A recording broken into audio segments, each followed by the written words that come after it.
Straight ലൈനിലേക്ക് സ്വാഗതം. എന്നെ സംബന്ധിച്ചിടത്തോളം അഭിനയിപ്പിച്ച് കൊതി തീരാത്ത ഒരു നടനാണ് മോഹൻലാൽ. എൻ്റെ ആദ്യത്തെ സിനിമയിൽ മോഹൻലാലുണ്ട്. കുറുക്കൻ്റെ കല്യാണത്തിൽ മോഹൻലാലിൻ്റെ ഒരു സിഗ്നേച്ചറുണ്ട്. അത് വലിയൊരു ദൈവത്തിൻ്റെ നിയോഗം എന്നാണ് എനിക്ക് തോന്നിയിട്ടുള്ളത്. ടി.പി. ബാലഗോപാലൻ എമ്മയാണ് എൻ്റെ സിനിമാ ജീവിതത്തിലെ ഒരു ആദ്യത്തെ ഒരു മൈൽ സ്റ്റോൺ എന്ന് പറയും. ട്രാൻസ്ജെൻഡർ ആയിരുന്നു. അല്ല, അതിൻ്റെ ഈ ഫഫ എന്ന് പറയുമ്പോൾ ഒരു ക്യൂരിയോസിറ്റിയോടെ വളർത്തുന്നുണ്ട്. ഇതിൽ ഫഹദ് ഫാസിലാണോ? ഫഹദ് ഫാസിൽ ഇതിലൊന്നുമില്ല. ഇല്ല. ഈ സിനിമയുടെ ടൈറ്റിൽ എഴുതിയത് മോഹൻലാലാണ്. അതെ. ടൈറ്റിൽ ഇട്ടത് മോഹൻലാൽ. അതെ. ഹ്യൂമറിലൂടെ ഒരു സീരിയസ് വിഷയം പറയുന്നതാണ് എപ്പോഴും പ്രേക്ഷകൻ്റെ മനസ്സിലേക്ക് എത്തുക. ഒരു സീരിയസ് ആയിട്ടുള്ള സബ്ജക്റ്റ് സീരിയസ് ആയിട്ട് പറഞ്ഞാൽ അത് എത്തും, പക്ഷെ അതിന് ഒരു ലിമിറ്റ് ഉണ്ടാവും. എനിക്കൊന്ന് ചാർജ് ചെയ്യാനാണ്. ഞാൻ ചാർജ് ചെയ്യാൻ ശ്രേണി എന്ന പ്ലഗിൽ കുത്തി വയ്ക്കണം. അതിൻ്റെ തമാശ മമ്മൂട്ടി ചോദിച്ച റോളാണ്. വളരെ പ്ലസൻ്റ് ആയിട്ടുള്ള ഒരു ഓണമാണ് നമ്മൾ ആഗ്രഹിക്കുന്നത്. അപ്പോൾ വളരെ പ്ലസൻ്റ് ആയിട്ടുള്ളൊരു സിനിമയായിട്ട് തന്നെയാണ് ഞാൻ ഹൃദയപൂർവ്വം കൊണ്ടുവരുന്നത്. മലയാളി പ്രേക്ഷകർക്ക് മുന്നിൽ യാതൊരു വിശേഷണങ്ങളും ആവശ്യമില്ലാത്ത മലയാളി കുടുംബങ്ങളുടെ സ്വന്തം സംവിധായകൻ പ്രിയങ്കരനായ ശ്രീ സത്യൻ അന്തിക്കാടാണ് നമ്മുടെ ഇന്നത്തെ അതിഥി. ഹൃദയപൂർവ്വം സ്വാഗതം ശ്രീ സത്യേട്ടൻ. നമസ്കാരം. ഇത്തവണത്തെ ഓണത്തെ ഹൃദയപൂർവ്വം വരവേൽക്കാൻ ഒരുങ്ങുകയാണോ? അതെ. ഹൃദയപൂർവ്വം എന്നുള്ള ചിത്രം ഞാൻ മനസ്സിലാക്കിയിടത്തോളം ആഗസ്റ്റ് 28 തിയേറ്ററുകളിൽ എത്തുകയാണ്. അതെ. മോഹൻലാലാണ് നായകൻ. അതെ. അല്ല, ഓണം എന്ന് പറയുന്നത് എപ്പോഴും നമുക്കൊരു സ്നേഹത്തിൻ്റെയും സാഹോദര്യത്തിൻ്റെയും ഒക്കെ ഒരു ഉത്സവമാണ്. അപ്പം വളരെ പ്ലസൻ്റ് ആയിട്ടുള്ള ഒരു ഓണമാണ് നമ്മൾ ആഗ്രഹിക്കുന്നത്.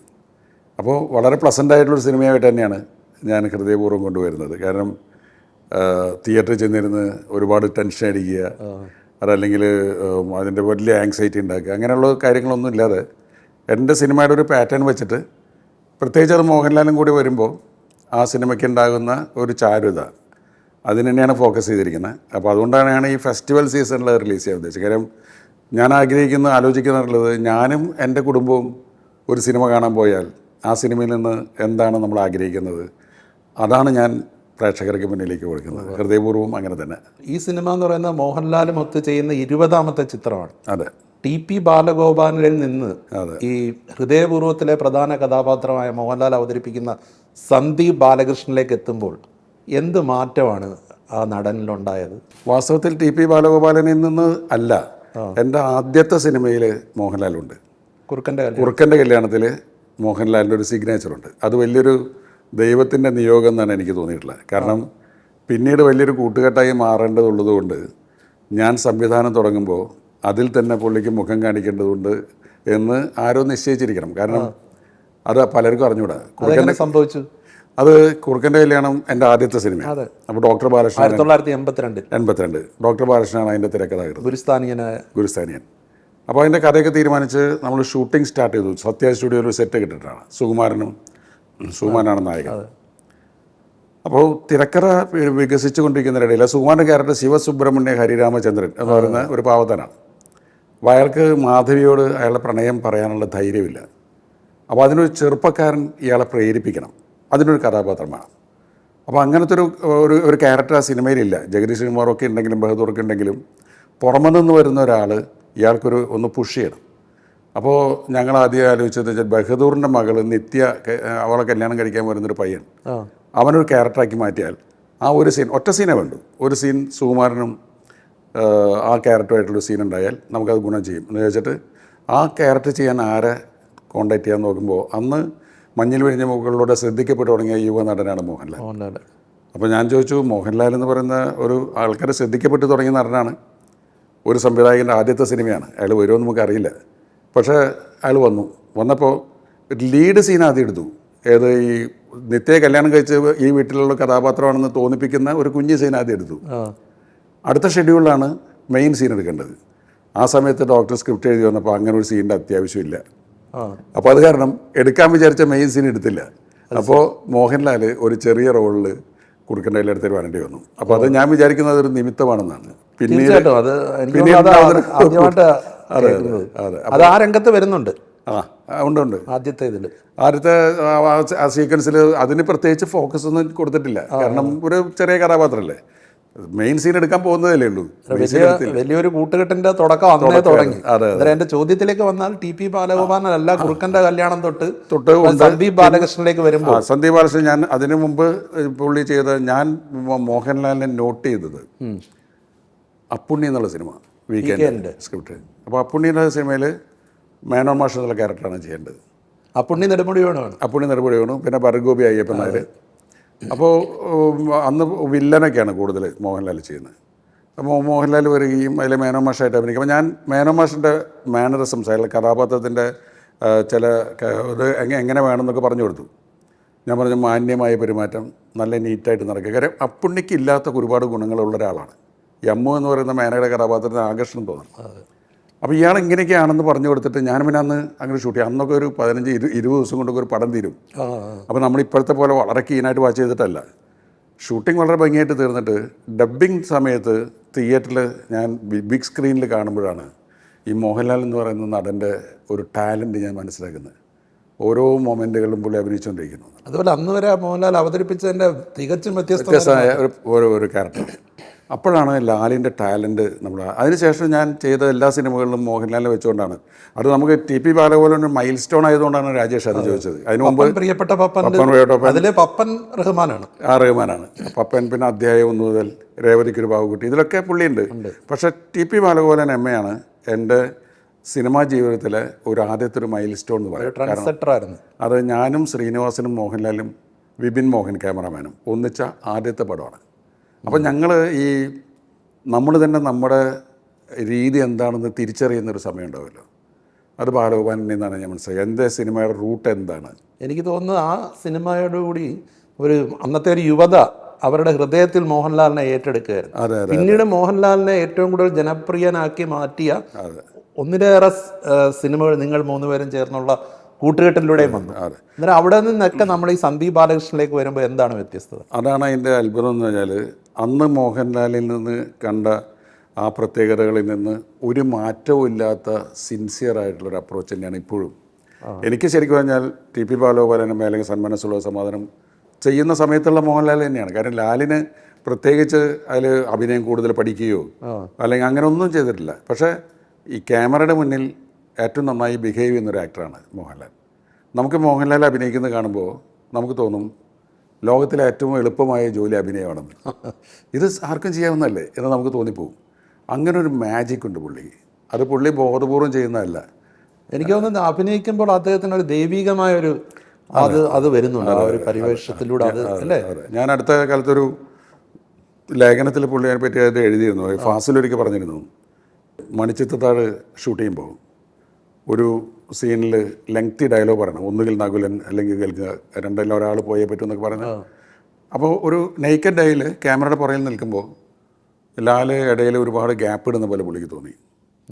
ഷോട്ട് കഴിഞ്ഞ ഉടനെ ഫാസിൽ മോഹൻലാലിനോട് ചെന്ന് പറഞ്ഞു, നമുക്ക് ഒന്നുകൂടി എടുക്കാം, എന്തായിരുന്നു മിസ്റ്റേക്ക് എന്ന് ചോദിച്ചു പുള്ളി. അപ്പോൾ പറഞ്ഞു, ഇടയിലിടയിൽ ഒരുപാട് വലിഞ്ഞു പോകുന്ന പോലെ എനിക്കൊരു ഫീല്.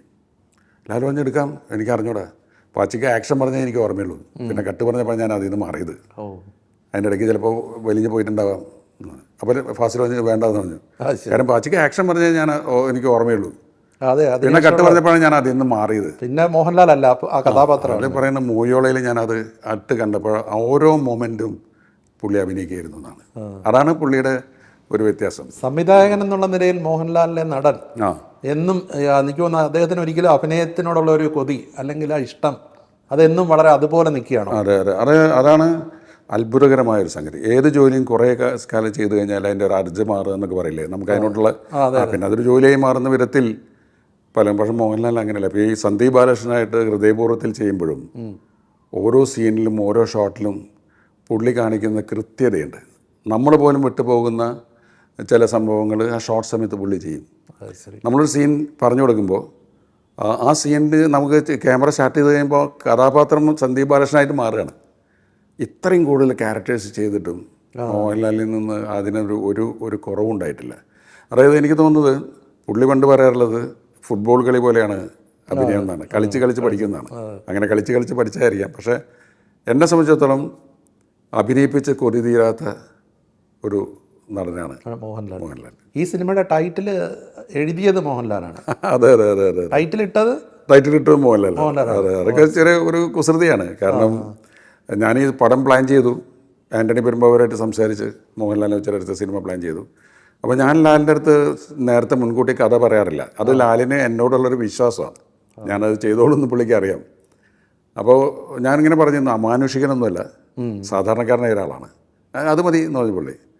അപ്പം അങ്ങനെ ഞാൻ ക്യാരക്ടർ ഡെവലപ്പ് ചെയ്തു, അതിൻ്റെ സ്ക്രീൻ പ്ലേ വർക്ക് ചെയ്യാൻ തുടങ്ങി. അപ്പോൾ ഒരു പ്രൈവറ്റ് അവാർഡ് നൈറ്റ് നടക്കുന്നുണ്ട് ഒരു എറണാകുളത്ത്. അപ്പം എൻ്റെ അടുത്ത് മോഹൻലാൽ ഇരിക്കുന്നു, സൂട്ടൊക്കെ ഇട്ടിട്ട്, അതിന് അവാർഡ് കൊടുക്കുകയൊക്കെ വേണം. അതിൻ്റെ തൊട്ടടുത്ത് ഞാനുണ്ട്, എൻ്റെ അപ്പുറത്ത് സിദ്ദിഖുണ്ട്, എൻ്റെ വൈഫുണ്ട്. അപ്പോൾ എൻ്റെ അടുത്ത് അതിൻ്റെ ഇടയിൽ ചോദിച്ചു, എന്താണ് കഥ? ഞാൻ ഇതിൻ്റെ ഇടയിൽ എങ്ങനെ കഥ പറയാം? അവിടെ സ്റ്റേജിൽ പാട്ടും ഡാൻസ് നടന്നുകൊണ്ടിരിക്കുകയാണ്. അല്ല എന്നാലും എൻ്റെ ക്യാരക്ടർ എന്താണ്? അപ്പം നിവൃത്തിയില്ലാതെ ഞാൻ ചെവിയിലെ ക്യാരക്ടർ പറഞ്ഞു കൊടുത്തു, കഥയുടെ രൂപം പറഞ്ഞു കൊടുത്തു. അപ്പോൾ തന്നെ പുള്ളിക്ക് അത് ഇഷ്ടമായി. അപ്പോൾ കുറച്ച് നേരം ഇങ്ങനെ നോക്കിയിരുന്നു. അപ്പോൾ ഞാൻ വിചാരിച്ച സ്റ്റേജിൽ ഡാൻസ് കാണുകയാണ് എന്നാണ്. പിന്നെ എൻ്റെ തോളി കൈയിട്ട് ചെവിയിൽ പറഞ്ഞു, നമുക്കിതിന് ഹൃദയപൂർവ്വം എന്ന് പേരിട്ടാലോ? ഓ അങ്ങനെയാണ്. അങ്ങനെയാണ് ഹൃദയപൂർവ്വം എന്ന് പേരിട്ടത്. ഇത് ഈ സിനിമയിൽ സത്യേട്ടൻ്റെ 2 മക്കളും അഖിലും അനൂപും. അഖിലിൻ്റെ കഥയും അനൂപ് ചീഫ് അസോസിയേറ്റുമാണ്. ഒരു മക്കളും എല്ലാം കൂടെ, അതായത് അന്തിക്കാട്ടെ പതാക ഇങ്ങനെ ഇവരിലൂടെ ഇങ്ങനെ അക്ഷരാർത്ഥത്തിൽ കുടുംബ സിനിമയാണ്. കാരണം ഇവർ രണ്ടുപേരും ഇപ്പൊ അനൂപ് ഭരണ ആവശ്യമുണ്ട് എടുത്തു, അഖില് പാച്ചു അത്ഭുത വിളക്കും എടുത്തു. അന്നേരം അന്തിക്കാട്ടെ കൊടി ഇങ്ങനെ പാറി പറക്കുകയാണ്. ഈ ഓണത്തിന് ഒരു കുടുംബസമേതമാണ് അല്ലേ? അതെന്റെ എനിക്ക് തോന്നുന്നു മറ്റുള്ളവർക്ക് കിട്ടാത്തൊരു ഭാഗ്യമാണ്. അതെ, ഞാനൊരിക്കലും വിചാരിച്ചിട്ടില്ലല്ലോ ഇവർ സിനിമയിലേക്ക് വരുന്നു, ഇവർ രണ്ടുപേരും സിനിമാ സംവിധായകരാകുന്നു ഞാൻ ചിന്തിച്ചിട്ടേ ഇല്ല. എനിക്ക് തോന്നുന്നു സത്യേട്ടൻ അവരെ രണ്ടുപേരെയും അവിടെ അന്തിക്കാട്ട് ഗവൺമെന്റ് സ്കൂളിൽ പഠിപ്പിച്ചപ്പോൾ, മലയാളം മീഡിയത്തിൽ പഠിപ്പിച്ചപ്പോൾ പലരും പറഞ്ഞ് ഇവരെയൊക്കെ കുറെ കൂടെ ഇംഗ്ലീഷ് മീഡിയത്തിലൊക്കെ വിട്ട് പഠിപ്പിച്ചു. പക്ഷെ അവിടെ പഠിച്ചതുകൊണ്ട് ഇവർക്ക് എഴുതുന്ന കാര്യത്തിലും വായനയിലുണ്ടായിരുന്ന അവരുടെ താല്പര്യം എല്ലാം കൂടി ഇപ്പം വലിയ രീതിയിൽ വന്നില്ലേ? അതെ അതെ അതെ. അത് മാത്രമല്ല ഈ റിയൽ ലൈഫ് കണ്ടു പഠിക്കാമല്ലോ. ഇപ്പോൾ ബസ്സിലൊക്കെ ഇടിച്ച് കയറി സ്കൂളിൽ കോളേജിൽ പോവുക, സ്കൂളിൽ പോവുക, പിന്നെ അവിടുത്തെ തോന്നുന്ന അപ്പോൾ പഠിക്കാൻ മാത്രമുള്ളതല്ലാതെ അതിനപ്പുറത്ത് കുറേ കിട്ടുന്ന ഈ ഗവൺമെൻറ് സ്കൂളിൽ കിട്ടുന്ന ഗുണങ്ങൾ അങ്ങനെയാണ്. അപ്പം എൻ്റെ അടുത്ത് ദാമോദരൻ മാഷ്, ശ്രീനിവാസനൊക്കെ പറഞ്ഞിട്ടുണ്ട്, നിങ്ങൾ ഇംഗ്ലീഷ് മീഡിയം സ്കൂളിൽ പഠിപ്പിക്കണം. അപ്പോൾ ഞാൻ നോക്കുമ്പോൾ ധാരാളം ആളുകൾ മലയാളം മീഡിയത്തിൽ പഠിച്ചിട്ടുള്ള ആൾക്കാർ നമ്മളെ കണ്ണിൻ്റെ മുമ്പിൽ ധാരാളം ആൾക്കാരുണ്ട്. അപ്പോൾ നന്നാവുന്നവന് എവിടെയെങ്കിലും നന്നാവാം. പക്ഷെ അതുകൊണ്ട് രാജേഷ് പറഞ്ഞ ഗുണം കിട്ടിയത് അവർ 10ാം ക്ലാസ് കഴിയുമ്പോഴേക്കും എസ്കേപ്പ് കാർഡും MT ഒക്കെ വായിച്ചു കഴിഞ്ഞു. അപ്പോൾ അത് അവർക്ക് പിൽക്കാലത്ത് ഒരു സിനിമാ ഡയറക്ടേഴ്സ് ആവുമെന്ന് എനിക്കറിയില്ലായിരുന്നു. പിന്നീട് അവർ IT മേഖലയിലൊക്കെ അവരെല്ലാം ആ രീതിയിൽ പഠിച്ച് ഇംഗ്ലീഷും എല്ലാം വശമാക്കി. അതെ അതെ അതെ. പിന്നെ അവർക്ക് എഴുതാനുള്ള ഒരു വലിയൊരു അടിസ്ഥാനമായി ഇത് മാറി അല്ലേ? അതെ, അത് നമ്മളറിയാതെ കിട്ടുന്ന ഒരു ഇതാണ്. കാരണം എൻ്റെ പുസ്തകങ്ങളൊക്കെ ഒരു ഇടയ്ക്ക് വായിക്കും. ഒരു വായനാശീലം 3 പേർക്കും ഉണ്ടായിരുന്നു. എനിക്ക് 3 കുട്ടികളാണ്. ഇവർ 2 പേരും രണ്ടാമത്തെ ട്വിൻസ്. സിനിമയിലാണ്. ഒരാൾ അരുൺ അല്ലേ? അരുൺ ബിസിനസ്സാണ്. അദ്ദേഹത്തിന് സിനിമയിൽ താല്പര്യമില്ലേ?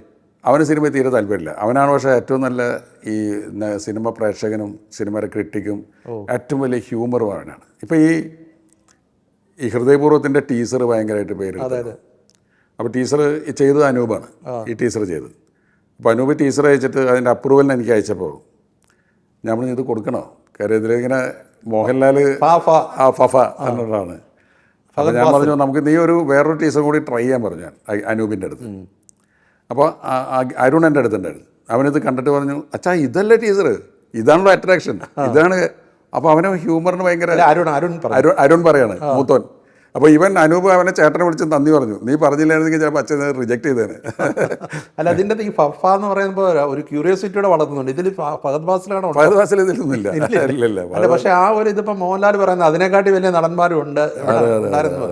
ശരിക്കും അന്നേരം ഹൃദയപൂർവ്വത്തിലേക്ക് വരും മുമ്പ് ഇടയ്ക്ക് ഫഹദ് ഫാസിലിനെ കുറിച്ച്, ഇപ്പോൾ ഫഹദ് ഫാസിലിൻ്റെ പല ഇപ്പോൾ ദിലീഷ് പോത്തൻ്റെ സിനിമകൾ അല്ലെ ശ്യാം പുഷ്കറിൻ്റെ, അതിലൂടെയൊക്കെ വലിയ രീതിയിൽ ഫഹദ് ഫാസിൽ എന്ന നടനെ പുറത്തു കൊണ്ടുവരുന്നു എന്ന് പറയുമ്പോഴും ഇന്ത്യൻ പ്രണയകഥ, ഞാൻ പ്രകാശൻ, ശരിക്കും ആ ഒരു നടൻ്റെ ആ ഒരു ഒറിജിനാലിറ്റി പുറത്തു കൊണ്ടുവന്നത് സത്യേട്ടനാണ്. ആ ഒരു നടനെ എങ്ങനെ കാണുന്നു? അല്ല, ഈ ഫഹദ് ഫാസിലിനെ എനിക്ക് വളരെ മുമ്പ് തന്നെ ഫഹദ് ഫാസിലിൻ്റെ ഒരു ടാലൻറ്റിനെ പറ്റി എനിക്ക് തോന്നലുണ്ടായിരുന്നു. ഞാൻ ഫാസിലിനോട് പറഞ്ഞിട്ടുണ്ട്. പണ്ട് ഫാസിലിൻ്റെ വീട്ടിൽ ഞാൻ നമ്പർ 1 സ്നേഹതീരമൊക്കെ ഫാസിലാണ് അതിൻ്റെ വർക്കിനൊക്കെ പോകുമ്പോൾ കുട്ടിയാണ്. അപ്പോൾ ഇവൻ്റെ ഒരു ചേഷ്ടകളും ഇവൻ്റെ ഒരു മുഖവും കണ്ണും ഒക്കെ നമുക്ക് ഭയങ്കരമായിട്ട് അട്രാക്ട് ചെയ്യും. ഞാൻ പണ്ട് പറഞ്ഞിട്ട് ഇവനെ അഭിനയിപ്പിക്കാട്ടോ ഫാസിലെ എന്ന് പറഞ്ഞാൽ അവൻ പഠിക്കട്ടെ എന്ന് പറഞ്ഞു പുള്ളി. അത് കഴിഞ്ഞിട്ട് ഈ രഞ്ജിത്ത് ചെയ്തൊരു 10 കഥകളുടെ ഒരു കേരള കഫേ ഒരു ഷോർട്ട് ഫിലിം കണ്ടിട്ട് എനിക്ക് ഇവനും ഭയങ്കര ഇഷ്ടമായി. വൃത്തം ചെയ്യാൻ അപ്പോൾ ഞാൻ ഫാസിലിനെ വിളിച്ചോട് പറഞ്ഞു, ഞാൻ കഥ തുടരുന്നു ചെയ്യുന്ന സമയമാണ്, അപ്പോൾ ഇവനെ ഞാനൊന്ന് അഭിനയിപ്പിച്ചേക്കും. അപ്പോൾ അവൻ എന്നെ ഞങ്ങൾ കണ്ടു സംസാരിച്ചു. അപ്പോൾ എനിക്ക് തോന്നി അങ്ങനെ ഒരു ചെറിയ റോളിൽ വരേണ്ട ആളല്ല, ഇവനെ നമുക്ക് പിന്നീട് ഉപയോഗിക്കാം എന്ന് വെച്ചിട്ട് അന്ന് തൊട്ട് ഈ പുള്ളിയുള്ള ഒരു പ്രതിഭ എനിക്ക് തോന്നിയിരുന്നു. പിന്നെ ഫഹദ് അഭിനയിക്കുന്നത് കണ്ടിട്ട് നമ്മൾ പലപ്പോഴും അത്ഭുതപ്പെട്ടു പോയിട്ടുണ്ടല്ലോ. ഈ മോഹൻലാലിനെ നമ്മൾ ആദ്യം കാണുമ്പോൾ നോട്ട് ചെയ്ത പോലെ തന്നെ ശ്രദ്ധിച്ച ഒരു ആക്ടറാണ് ഫഹദ് ഫാസിൽ. അപ്പം ഇന്ത്യൻ പ്രണയത ചെയ്യുന്ന സമയത്ത് വെച്ചാൽ പുള്ളി കുറച്ച് ഹൈടെക് ഒരു ക്യാരക്ടേഴ്സ് ചെയ്യുന്ന ബർമുടക്കിട്ട് ചെയ്യുന്ന ഒരാളായിരുന്നു. ഒരു മുണ്ടും ഷർട്ടും ഇട്ടിട്ട് ശരിക്കുള്ള ഒരു ആക്ടർ എന്നുള്ള നിലയിൽ ഒരു വലിയ പരിണാമമായിരുന്നു. അതെ അതെ അതെ അതെ. അപ്പോൾ ഞാനും ഇക്ബാൽ കുറ്റിപ്പുറാണ് അത് എഴുതിയത്. ഇക്ബാലിനോട് ഞാൻ പറഞ്ഞു നമുക്ക് ഫഹദിനെ ഒരു അപ്പിയറൻസ് വേറെ കൊടുക്കാം, ഒരു ഖദർ മുണ്ടും ഷർട്ടും, ഒരു യൂത്ത് കോൺഗ്രസ് സാറിൻ്റെ പ്രതിനിധി എന്നൊക്കെ വന്നിട്ട് അത് എന്തൊരു മനോഹരമായിട്ടാണ് പുള്ളി ചെയ്തത്. ഐമനം സിദ്ധാർത്ഥൻ. അല്ല, ആ സിനിമയെക്കുറിച്ച് പറയുമ്പോൾ അത് ഒരു ആദർശവും അതേസമയം ഒരുപാട് മോഹങ്ങളും ഉള്ള ഒരു യുവ നേതാവായിട്ടാണ് വരുന്നത്. പക്ഷെ ഗാന്ധിജിയെ അവിടെയും സത്യേട്ടൻ അവതരിപ്പിച്ചു.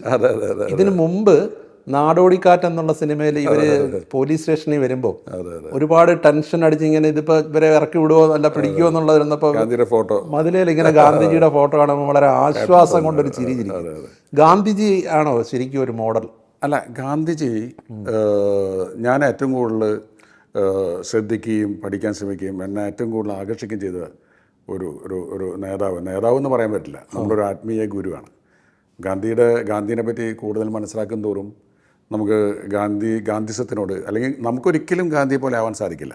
പക്ഷേ ആ ഒരു മനുഷ്യൻ ആ കാലഘട്ടത്തിൽ ഉണ്ടാക്കിയെടുത്തിട്ടുള്ള പുള്ളിയുടെ സ്വന്തം ജീവിതം കൊണ്ട് ഉണ്ടാക്കിയെടുത്തിട്ടുള്ള ഒരു രീതിയുണ്ട്, അത് നമുക്ക് അനുകരിക്കാൻ പോലും പറ്റാത്ത വിധത്തിൽ മഹത്താണ്.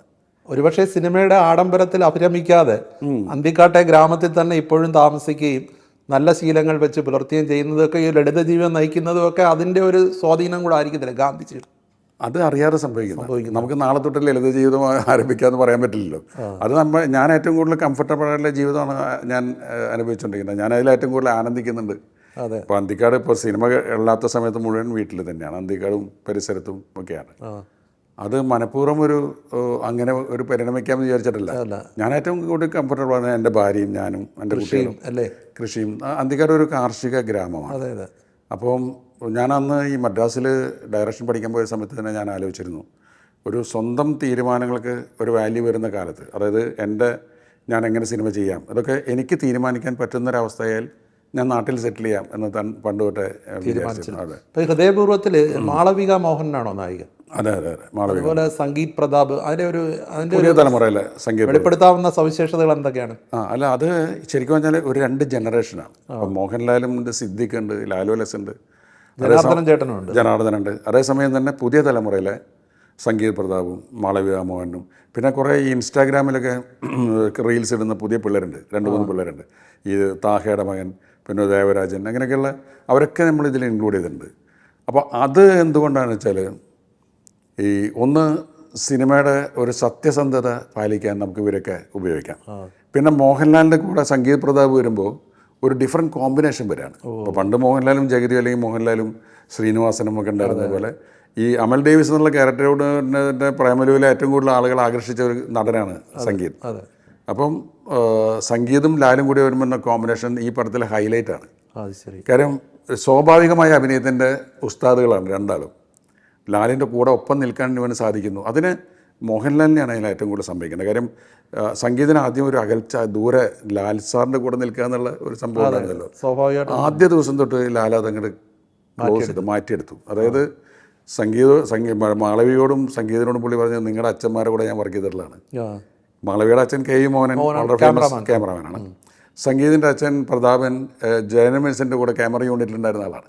അപ്പോൾ ഇവരെ കൂടെ അന്ന് തൊട്ട് ഒരു ഫ്രണ്ട്സായി. സംഗീതം ഏറ്റവും കൂടുതൽ ചിരിച്ചത് മുഴുവൻ ലാലിൻ്റെ കൂടെയുള്ള സീക്വൻസുകളിലാണ്.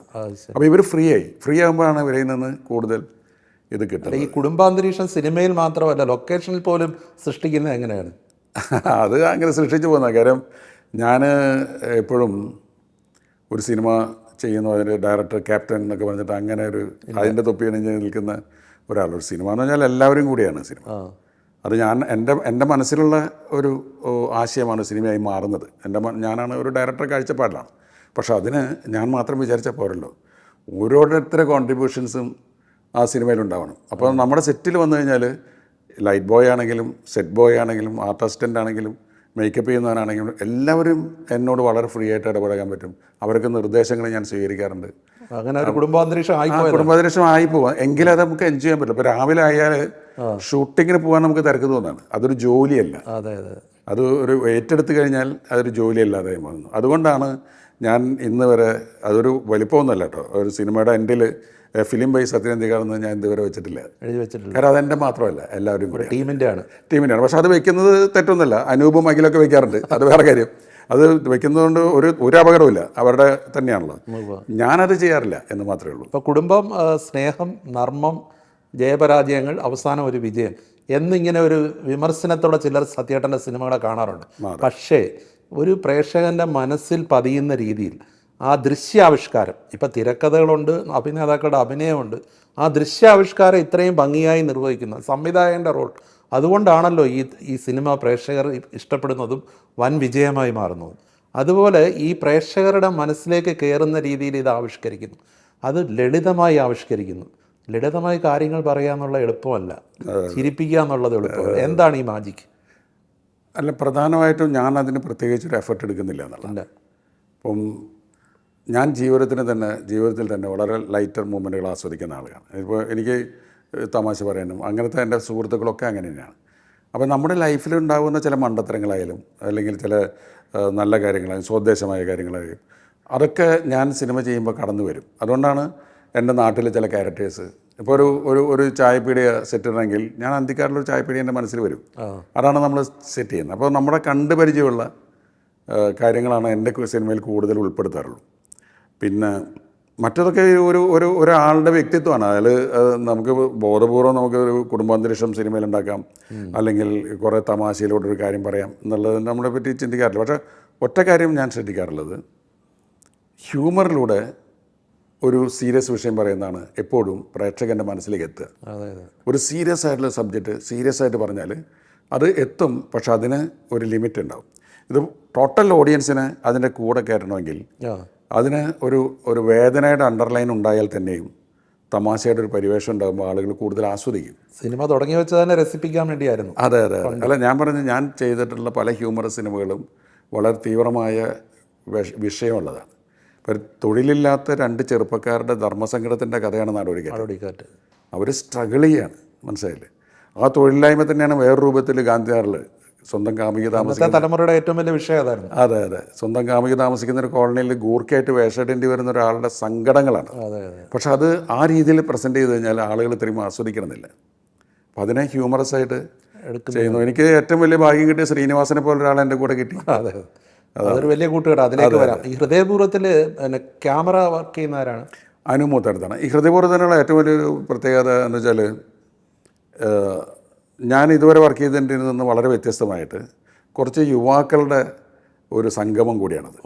ഒന്ന് എൻ്റെ മകൻ്റെ കഥ, അഖിലാണ് ഇതിൻ്റെ ആശയം എന്നോട് പറഞ്ഞത്. ഒരു ദിവസം എൻ്റെ അടുത്ത് പറഞ്ഞു, ഇങ്ങനൊരു ആശയം, അതെനിക്ക് ഭയങ്കരമായിട്ട് സ്ട്രൈക്ക് ചെയ്തു. അപ്പോൾ അവൻ അതിൻ്റെ ഒരു കഥയുടെ രൂപം ഉണ്ടാക്കി. അപ്പോൾ അനൂപുണ്ട്, അനൂപിൻ്റെ അടുത്തും ഞാൻ ഡിസ്കസ് ചെയ്തു. അപ്പോൾ ഇവർ രണ്ടുപേരും അവരെ സ്വന്തം പടങ്ങൾ ചെയ്തുകൊണ്ടിരിക്കുന്ന സമയമാണ്. അഖിൽ സർവമായ എന്നുള്ള സിനിമയുടെ വർക്കുകൾ തുടങ്ങി, അനൂപ് പുതിയൊരു സിനിമയുടെ ജോലിയിലേക്ക് കയറുകയാണ്. അപ്പോൾ ഞാനെന്ന് വെച്ചാൽ എനിക്ക് ഇവരെ ഡിസ്കസ് ചെയ്യാൻ കിട്ടില്ല. അപ്പോൾ സോനു TP എന്ന് പറഞ്ഞൊരു പയ്യൻ, ചെറുപ്പക്കാരനാണ്, ഒരു 10-30 വയസ്സായ ചെറുപ്പക്കാരൻ. അപ്പോൾ സോനുവിനെ ഞാൻ നോട്ട് ചെയ്തിരുന്നത് സോനുവിൻ്റെ ഒരു ഡോക്യുമെൻ്ററി അല്ല, ഷോർട്ട് ഫിലിം കണ്ടിട്ടാണ്. നൈറ്റ് കോൾ എന്ന് പറഞ്ഞിട്ട് യൂട്യൂബിലെപ്പോഴുള്ള ഒരു ഷോർട്ട് ഫിലിം. പിന്നെ ഒരാളെ മാത്രമേ ഉള്ളൂ ആ സിനിമയിൽ. എന്നെ ഭയങ്കരമായിട്ട് അത്ഭുതപ്പെടുത്തി. എനിക്ക് ഭയങ്കര ഇഷ്ടം തോന്നി. സോനു TPനെ ഞാൻ തേടി പിടിച്ചതാണ്. നമ്മുടെ അടുത്ത് ഒരുപാട് ആൾക്കാർ ചാൻസ് വെച്ച് വരും തിരക്കഥ എഴുതാനും ഒക്കെ ആയിട്ട്. അവരിലേക്കൊന്നും ഞാൻ പോയില്ല. ഈ ഒരിക്കൽ പോലും ചാൻസ് വയ്ക്കാത്ത സോനുവിനെ ഞാൻ അന്വേഷിച്ചു. അപ്പോൾ അതിശയിച്ച് പോയി. അത് ഷോക്കായി പോയിട്ടുണ്ടോ. കാഞ്ഞിരപ്പള്ളിയിലാണ് വിളിച്ച് പുള്ളി വന്നു. അപ്പോൾ പുള്ളിയോട് ഞാൻ അതിനെപ്പറ്റി സംസാരിച്ച് ഞാൻ സോനുവിൻ്റെ അടുത്ത് പറഞ്ഞു, ഒരു ചെറിയ ആശയം പറയാം, അതിലൊരു സിനിമയുടെ സ്കോപ്പ് ഫീൽ ചെയ്യുന്നുണ്ടെങ്കിൽ നമുക്കൊന്ന് ഡിസ്കസ് ചെയ്യാം. അപ്പോൾ അവന് ഭയങ്കര ഇഷ്ടമായി. അപ്പോൾ ഞങ്ങൾ രണ്ടാളും കൂടി ഇരുന്നിട്ട് അതിൻ്റെ തിരക്കഥയുടെ വർക്കുകൾ സ്റ്റാർട്ട് ചെയ്തു. അപ്പോൾ അഖിൽ, അനൂപ്, സോനു, പുതിയ ക്യാമറാമാൻ അനു മൂത്തടുത്ത്. അനുവിനെ ഞാൻ ശ്രദ്ധിക്കുന്നത് സൂഫിയും സ്വജാതയും എന്നുള്ള പടത്തിൻ്റെ ക്യാമറ, പിന്നെ അധീരൻ, ഇപ്പോൾ ഈ പടക്കളം, അതൊക്കെ പുള്ളി ചെയ്തതാണ്. പടക്കളം പിന്നീടാണ് റിലീസ് ചെയ്തത്. അപ്പോൾ ഈ 2 സിനിമയും എന്നെ ഏറ്റവും കൂടുതൽ അട്രാക്ട് ചെയ്തിട്ടുള്ളതാണ്. സംഗീതം സംഗീതം ജസ്റ്റിൻ പ്രഭാകർ, അതും പുതിയതാണ്. അത് പാച്ചു അത്ഭുതവിളക്കിലും അഖിൽ, അയാൾ തമിഴിലും തെലുങ്കിലൊക്കെ ചെയ്യുന്ന ആളാണ്, ചെറുപ്പക്കാരൻ പയ്യനാണ്. SPBയുടെ മകൻ പാടുന്നുണ്ട്. SPBയുടെ മകൻ ഒരു പാട്ട് പാടുന്നുണ്ട്, SPB ചരൺ. SPB ചരൺ. അതെ അതെ അതെ അതെ. എനിക്ക് തോന്നുന്നു ഒരു സർപ്രൈസ് ആയിട്ടൊരു ഗായകനും വരുന്നുണ്ട്. അത് വളരെ എനിക്ക് മലയാളികൾക്ക് വളരെ സുപരിചിതനായ, യൂട്യൂബിലൊക്കെ ധാരാളം കേൾക്കുന്ന നവനീത് ഉണ്ണികൃഷ്ണൻ. അദ്ദേഹം ഒരു പാട്ട് പാടി. അദ്ദേഹം സ്വന്തമായിട്ട് അദ്ദേഹത്തിന്റെ സോളോ സോങ് ഉണ്ട്. നവനീത് പക്ഷേ അത് വലിയൊരു ഓപ്പണിംഗ് ആണല്ലോ. അതെ അതെ അതെ. കാരണം പഴയ പാട്ടുകൾ, പ്രത്യേകിച്ച് ദേവരാം മാഷിന്റെയൊക്കെ പാട്ടുകൾ പാടി യൂട്യൂബിൽ നിറഞ്ഞു നിൽക്കുക. അതെ അതെ അതെ അതെ. അദ്ദേഹത്തിന്റെ സോളോ ഉണ്ട്. നവനീതിൻ്റെ പാട്ടുകളും നവനീത് പാട്ടിനെ പറ്റി നരേറ്റ് ചെയ്യുന്നതൊക്കെ എനിക്ക് ഭയങ്കര ഇഷ്ടമാണ്. ഞാൻ പലപ്പോഴും ഫോളോ ചെയ്യാറുണ്ട്. ഞാൻ മാത്രമല്ല, മോഹൻലാൽ അടക്കം അത് കാണാറുള്ളതാണ്. അപ്പോൾ ഈ ഒരു സിറ്റുവേഷൻ വന്നപ്പോൾ ഞാൻ ജസ്റ്റിൻ പ്രഭാകറിൻ്റെ അടുത്ത് പറഞ്ഞു, ഇയാളുടെ വോയിസ് കേൾക്കുമ്പോൾ ഞാൻ വീഡിയോ കാണിച്ചു കൊടുത്തു യൂട്യൂബിൽ. പുള്ളി പറഞ്ഞു, എനിക്കൊന്നു ശബ്ദം കേൾക്കാൻ പറ്റുമോ നേരിട്ട്. കേൾക്കാൻ വെച്ചാൽ നവനീത് താമസിക്കുന്നത് അമേരിക്കയിലാണ്. അതെ. അപ്പോൾ ഞാൻ നവനീതിൻ്റെ അച്ഛനെ കോൺടാക്ട് ചെയ്തപ്പോൾ അവർ വന്ന് ഈ വോയിസ് ടെസ്റ്റ് എടുത്ത ഉടനെ എൻ്റെ അടുത്ത് ജസ്റ്റിൻ ബ്രോ പറഞ്ഞു, നമുക്ക് വിട പറയാം എന്നുള്ള പാട്ട് നവനീതിനെ കൊണ്ട് പാടിപ്പിക്കാം. ആ വോയിസ് ടെസ്റ്റ് എടുത്ത ദിവസം തന്നെ പാട്ട് പാടിപ്പിക്കുകയാണ്. ആ ഒറ്റ വരവേ വന്നുള്ളൂ. പിറ്റേ ദിവസം തിരിച്ചുപോയി. പക്ഷെ ആ പാട്ട് പടത്തിലെ ഭയങ്കര രസകരമായ നവനീതിനെ സംബന്ധിച്ചിടത്തോളം വലിയൊരു ഓപ്പണിംഗ് ആണ്. നല്ല ഓപ്പണിംഗ് ആണ്. മോഹൻലാൽ അഭിനയിക്കുന്ന ഒരു സിനിമയിൽ ഓണത്തിന്. അതെ, സത്യേട്ടൻ്റെ സിനിമകളിലേക്ക് നോക്കിക്കഴിഞ്ഞാൽ മലയാളികളുടെ ഒരു ജീവിതമാണ് അതിൽ അടിസ്ഥാനമായിട്ട് വരുന്നത്. ഈ 80കൾ മുതൽ ഇങ്ങോട്ട് നോക്കിക്കഴിഞ്ഞാൽ മലയാളികളുടെ ജീവിതത്തിൻ്റെ പ്രതിഫലനങ്ങളാണ് ഓരോ ചിത്രങ്ങളുടെയും പ്രമേയം, വ്യത്യസ്തമായിട്ടുള്ള രീതി. ആ ജീവിതത്തിൽ ഇപ്പം നമ്മൾ തലയണ മന്ത്രത്തിൽ കാഞ്ചനയെ കണ്ടു. കാഞ്ചനമാരൊക്കെ ഇപ്പോഴും ഉണ്ടോ? എന്ത് മാറ്റമാണ് ഈ ഒരു കാലയളവിൽ, അല്ലെ 82-ൽ നിന്ന് 2025-ലേക്ക് വരുമ്പോൾ മലയാളികളിൽ ഒരു പ്രകടമായിട്ട് വന്ന പ്രധാന മാറ്റം എന്താ? അങ്ങനെ ഒരു മാറ്റം ഉണ്ടായിട്ടുണ്ട്. അതായത് ഈ അതിൻ്റെ ആത്മാവിൽ മാറ്റം ഉണ്ടാവില്ല, സത്തയിൽ മാറ്റം ഉണ്ടാവണമെന്നില്ല. പക്ഷേ ഇപ്പോൾ കാഞ്ചനമാർ ചിലപ്പോൾ കുറവായിരിക്കാം, മനസ്സിലായില്ലേ? പിന്നെ അതായത് നമ്മുടെ ടോട്ടൽ സൊസൈറ്റി സമൂഹത്തിലുണ്ടാകുന്ന ടെക്നോളജിയുടെ വികാസം, നമ്മുടെ ജീവിതത്തിലുണ്ടായുള്ള സാമ്പത്തിക വളർച്ച, ഇതൊക്കെ ഇവരുടെ ക്യാരക്ടേഴ്സിനെ സ്വാധീനിക്കാറുണ്ട്. ഇപ്പോൾ ഇടത്തരം കുടുംബങ്ങളിലുണ്ടാകുന്ന ഇഷ്യൂസാണ് ഞാൻ കൂടുതൽ സിനിമയാക്കിയിട്ടുള്ളത്. ഇന്ന് ആ ഇടത്തരം കുടുംബങ്ങൾ എന്ന് പറയുന്നത് പലതും ഇൻഡിപെൻഡൻ്റ് ആണ്. അപ്പോൾ അതായത് ഒരു കുടുംബം, അതിലെ മോഹൻ കല്യാണം കഴിച്ചു, അവർ വേറൊരു ജീവിതമായിട്ട് തുടങ്ങുമായിരിക്കാം. അണുകുടുംബങ്ങളായിട്ട് വന്നു. അതിൻ്റെ ഗുണവും ദോഷവും ഉണ്ടാകും. അത് നമുക്കതിനെ കുറ്റം പറയാൻ പറ്റില്ല. അപ്പോൾ അന്നത്തെ ഇതിൽ നിന്ന് എത്രത്തോളം വ്യത്യാസമുണ്ടെന്ന് എനിക്ക് പറയാൻ പറ്റാത്തത്, ഞാനും അതിൻ്റെ കൂടെ സഞ്ചരിക്കുന്ന ഒരാളാണ്. ഇപ്പോൾ കുറുക്കൻ്റെ കല്യാണം തുടങ്ങിയ ആളല്ല ഈ ഹൃദയപൂർവ്വം ചെയ്യുന്ന സമയത്തുള്ളത്.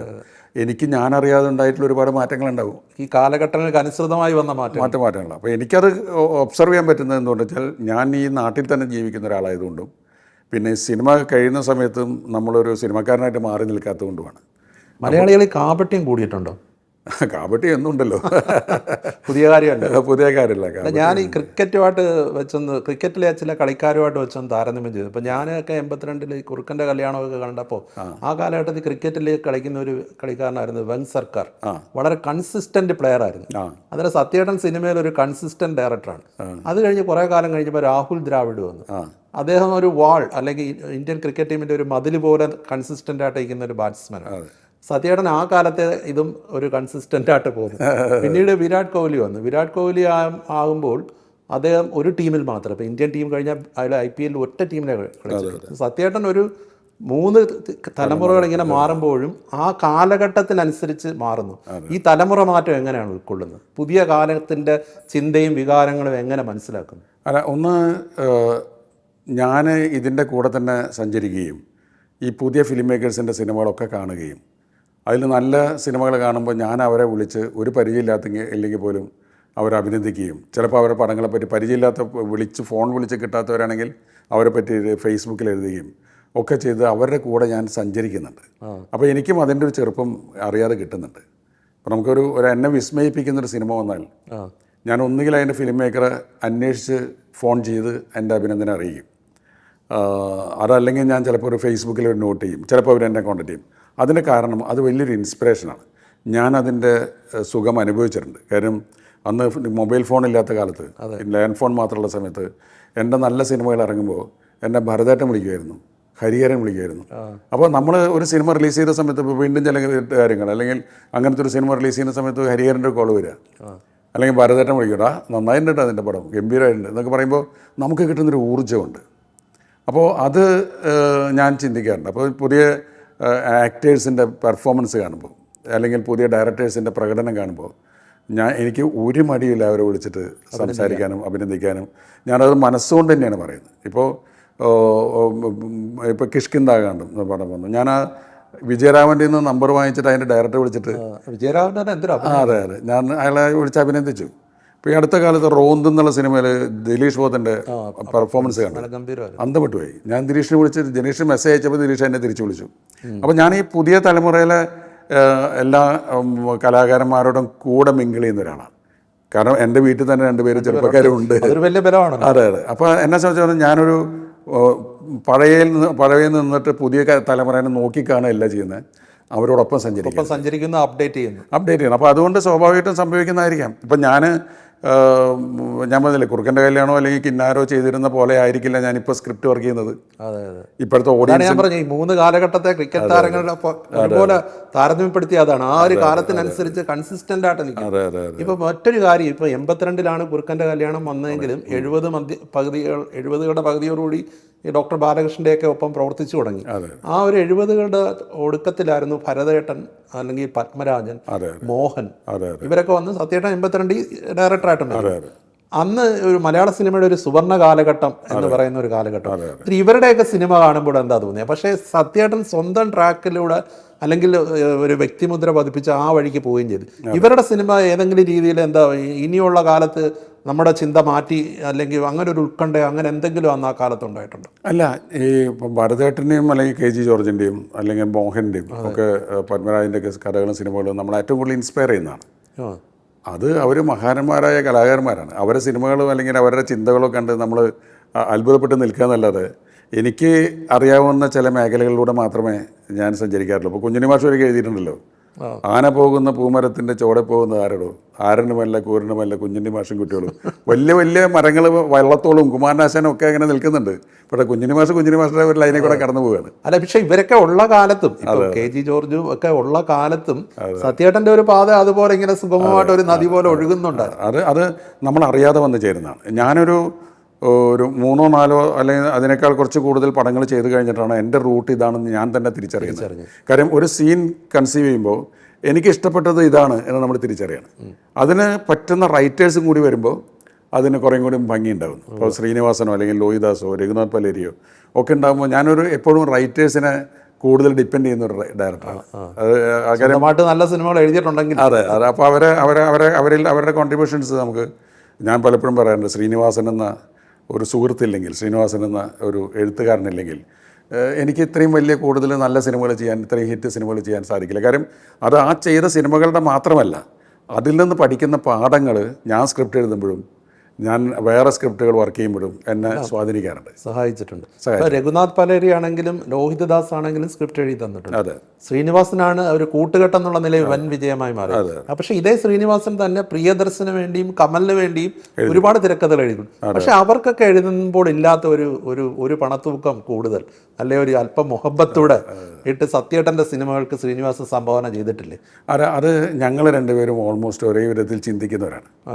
ഞങ്ങൾ ഒന്നിച്ച് ഒരു സ്ക്രിപ്റ്റ് എഴുതാനായിട്ട് 1 മാസം 2 മാസം ഒന്നിച്ചിരിക്കുമ്പോൾ എൻ്റെ മനസ്സ് വായിക്കാൻ ശ്രീനിവാസനെ അറിയാം. അതായത് ഞാൻ പറയാൻ പോകുമ്പോൾ പുള്ളി പറയും, നിങ്ങൾ ഇതല്ലേ പറയാൻ ഉദ്ദേശിച്ചത്. അപ്പോൾ അങ്ങനൊരു വേവ് ലെങ്ത് ഭയങ്കരമായിട്ട് ഞങ്ങൾക്ക് തമ്മിലുണ്ട്. അപ്പോൾ അത് ഞങ്ങൾ രണ്ടുപേരും ജീവിതത്തിൻ്റെ സാഹചര്യങ്ങൾ, വളർന്ന സാഹചര്യങ്ങൾ, ഇപ്പോൾ പ്രിയൻ വളർന്ന സാഹചര്യത്തിലല്ല ഞാൻ വളർന്നത്, പക്ഷേ ഞാൻ വളർന്ന സാഹചര്യം തന്നെയാണ് ഓൾമോസ്റ്റ് ശ്രീനിവാസൻ്റെ നാട്ടിലുണ്ടായിരുന്നത്. അപ്പോൾ അതുകൊണ്ട് ഞങ്ങൾ രണ്ടുപേരും 2 ഗ്രാമങ്ങളിൽ നിന്ന് വന്നിട്ടുള്ളവരാണ്. സ്വയം മലയാള സിനിമ കൈയടക്കുകയായിരുന്നു. അതെ, തിരിച്ചറിയാൻ പറ്റുന്ന നമ്മളൊരു ഹ്യൂമർ സാധനം പറഞ്ഞാൽ അത് പെട്ടെന്ന് തിരിച്ചറിയാൻ പറ്റുന്ന ഒരാളാണ് ശ്രീനിവാസൻ. പ്രത്യേകിച്ച് ശ്രീനിവാസൻ എഴുതിയ ഡയലോഗുകളിൽ സത്യേട്ടൻ്റെ സിനിമകളിലെ ഡയലോഗ്, ഇപ്പം പോളണ്ടിനെ കുറിച്ച് ഒരക്ഷരം പറയുന്നത്, അല്ലെ നമുക്ക് ഈ ബുദ്ധി നേരത്തെ തോന്നാത്ത എന്താണെന്ന്, അതുപോലെ എന്ത് മനോഹരമായ നടക്കാത്ത അങ്ങനെയുള്ള ഇതല്ല, ഈ പോളണ്ടിനെ കുറിച്ച് ഒരു അക്ഷരം പറയുന്നുള്ളത് എപ്പോഴാണ് അത് പൊട്ടി വീഴുന്നത്? അത്ഭുതകരമായ സംഭവം എന്നറിയോ, ഞാനും ശ്രീനിവാസനും ഒന്നിച്ച് വർക്ക് ചെയ്യുന്ന പല സിനിമകളിലും ഓൾമോസ്റ്റ് എല്ലാ സിനിമകളിലും ഈ സ്ക്രീൻ പ്ലേ ആണ് ഡീറ്റെയിൽ ആയിട്ടുണ്ടാവും. അത് ഞങ്ങൾ ഒന്നിച്ചിരുന്നിട്ടാണ് സ്ക്രീൻ പ്ലേ വർക്ക് ചെയ്യുന്നത്. അപ്പോൾ ശ്രീനെ നോട്ട് ചെയ്യുന്നപ്പോൾ തന്നെ ഞാനും നോട്ട് ചെയ്യാറുണ്ട്. അപ്പോൾ അതുണ്ടാകുമ്പോൾ എനിക്ക് ഷൂട്ടിങ്ങിന് പോകാൻ റെഡിയാണ്. കാര്യം ശ്രീനെ ആ സമയത്ത് എഴുതിയാൽ മതി ഡയലോഗ്സ്. അപ്പോൾ ശ്രീനും കൂടി ലൊക്കേഷൻ ഇരുന്നിട്ടാണ് മൂപ്പര് പലപ്പോഴും ഈ ജനറേറ്റർ വണ്ടിയുടെ ബാക്കിലൊക്കെ ഇരുന്നിട്ടാണ് എഴുതുന്നത്. അവിടെ ഇരുന്ന് എഴുതുന്നതാണ് ഈ ഹ്യൂമറൊക്കെ ഉണ്ടാവും. അപ്പോൾ ഈ പോളണ്ടിനെ പറ്റി പറയുന്നുള്ള ആ സീനൊക്കെ നമ്മൾ നന്നായിട്ട് ഡിസ്കസ് ചെയ്തിട്ടുണ്ട്. ആ സീൻ ഷൂട്ട് ചെയ്യാൻ തുടങ്ങുന്നതൊക്കെ തൊട്ട് മുമ്പാണ് അത് എഴുതി കിട്ടുന്നത്. എഴുതി കിട്ടി ഞാൻ അവിടെ നിന്ന് വായിച്ച് ചിരിച്ചു പോയി പോളണ്ടിനെ പറ്റി പറയുന്നത്. പുള്ളി ഇങ്ങനെ ഒരു ആഷ് കളർ ഷർട്ട് ഇട്ടിട്ട് ലൈറ്റിൻ്റെ പിന്നിൽ ഇങ്ങനെ കൈ കെട്ടി നിൽക്കുന്നത് എനിക്ക് ഓർമ്മയുണ്ട് ഞാൻ ഈ സീൻ വായിക്കുമ്പോൾ. അല്ല, അതൊരു കാലാധിവർത്തിയായ ഡയലോഗാണ്. അതാണ് എനിക്ക് തോന്നുന്നു ആ സിനിമ സന്ദേശം എന്നുള്ള സിനിമയുടെ ഒരു രാഷ്ട്രീയ പ്രാധാന്യം ഓരോ കാലത്തും കൂടി വരും ആ സാഹചര്യവും അല്ലേ. അതെ അതെ അതെ. അല്ല, നമ്മൾ ശരിക്കും പറഞ്ഞാൽ ആ സിനിമ ചെയ്തത് ആ വർഷം ആ സിനിമ നന്നാവണം എന്നുള്ള ചിന്തയാണ്. അല്ലാതെ കാലാകാലം 32 വർഷത്തിന് ശേഷവും ഇത് ഡിസ്കസ് ചെയ്യപ്പെടുന്നതും ഓരോ തെരഞ്ഞെടുപ്പ് കഴിയുമ്പോഴും അതിന്റെ ക്ലിപ്പിംഗ്സ് TV-യിൽ വരുന്നൊന്നും വിചാരിച്ചിട്ടല്ല നമ്മൾ അന്ന് ഷൂട്ട് ചെയ്തിട്ടുള്ളത്. ഇപ്പൊ ഒരുപാട് ട്രോളുകൾ ആ സിനിമയിൽ തന്നെയാണല്ലോ. അപ്പം രക്ഷപ്പെടണമെന്ന് മാത്രമേ നമ്മൾ വിചാരിച്ചിട്ടുള്ളൂ. അപ്പുറത്തെ രാഷ്ട്രീയ സാഹചര്യം വെച്ചിട്ട് അത് കേരളത്തിലെ രാഷ്ട്രീയ സാഹചര്യം വല്ലാതെ മാറിയിട്ടില്ല.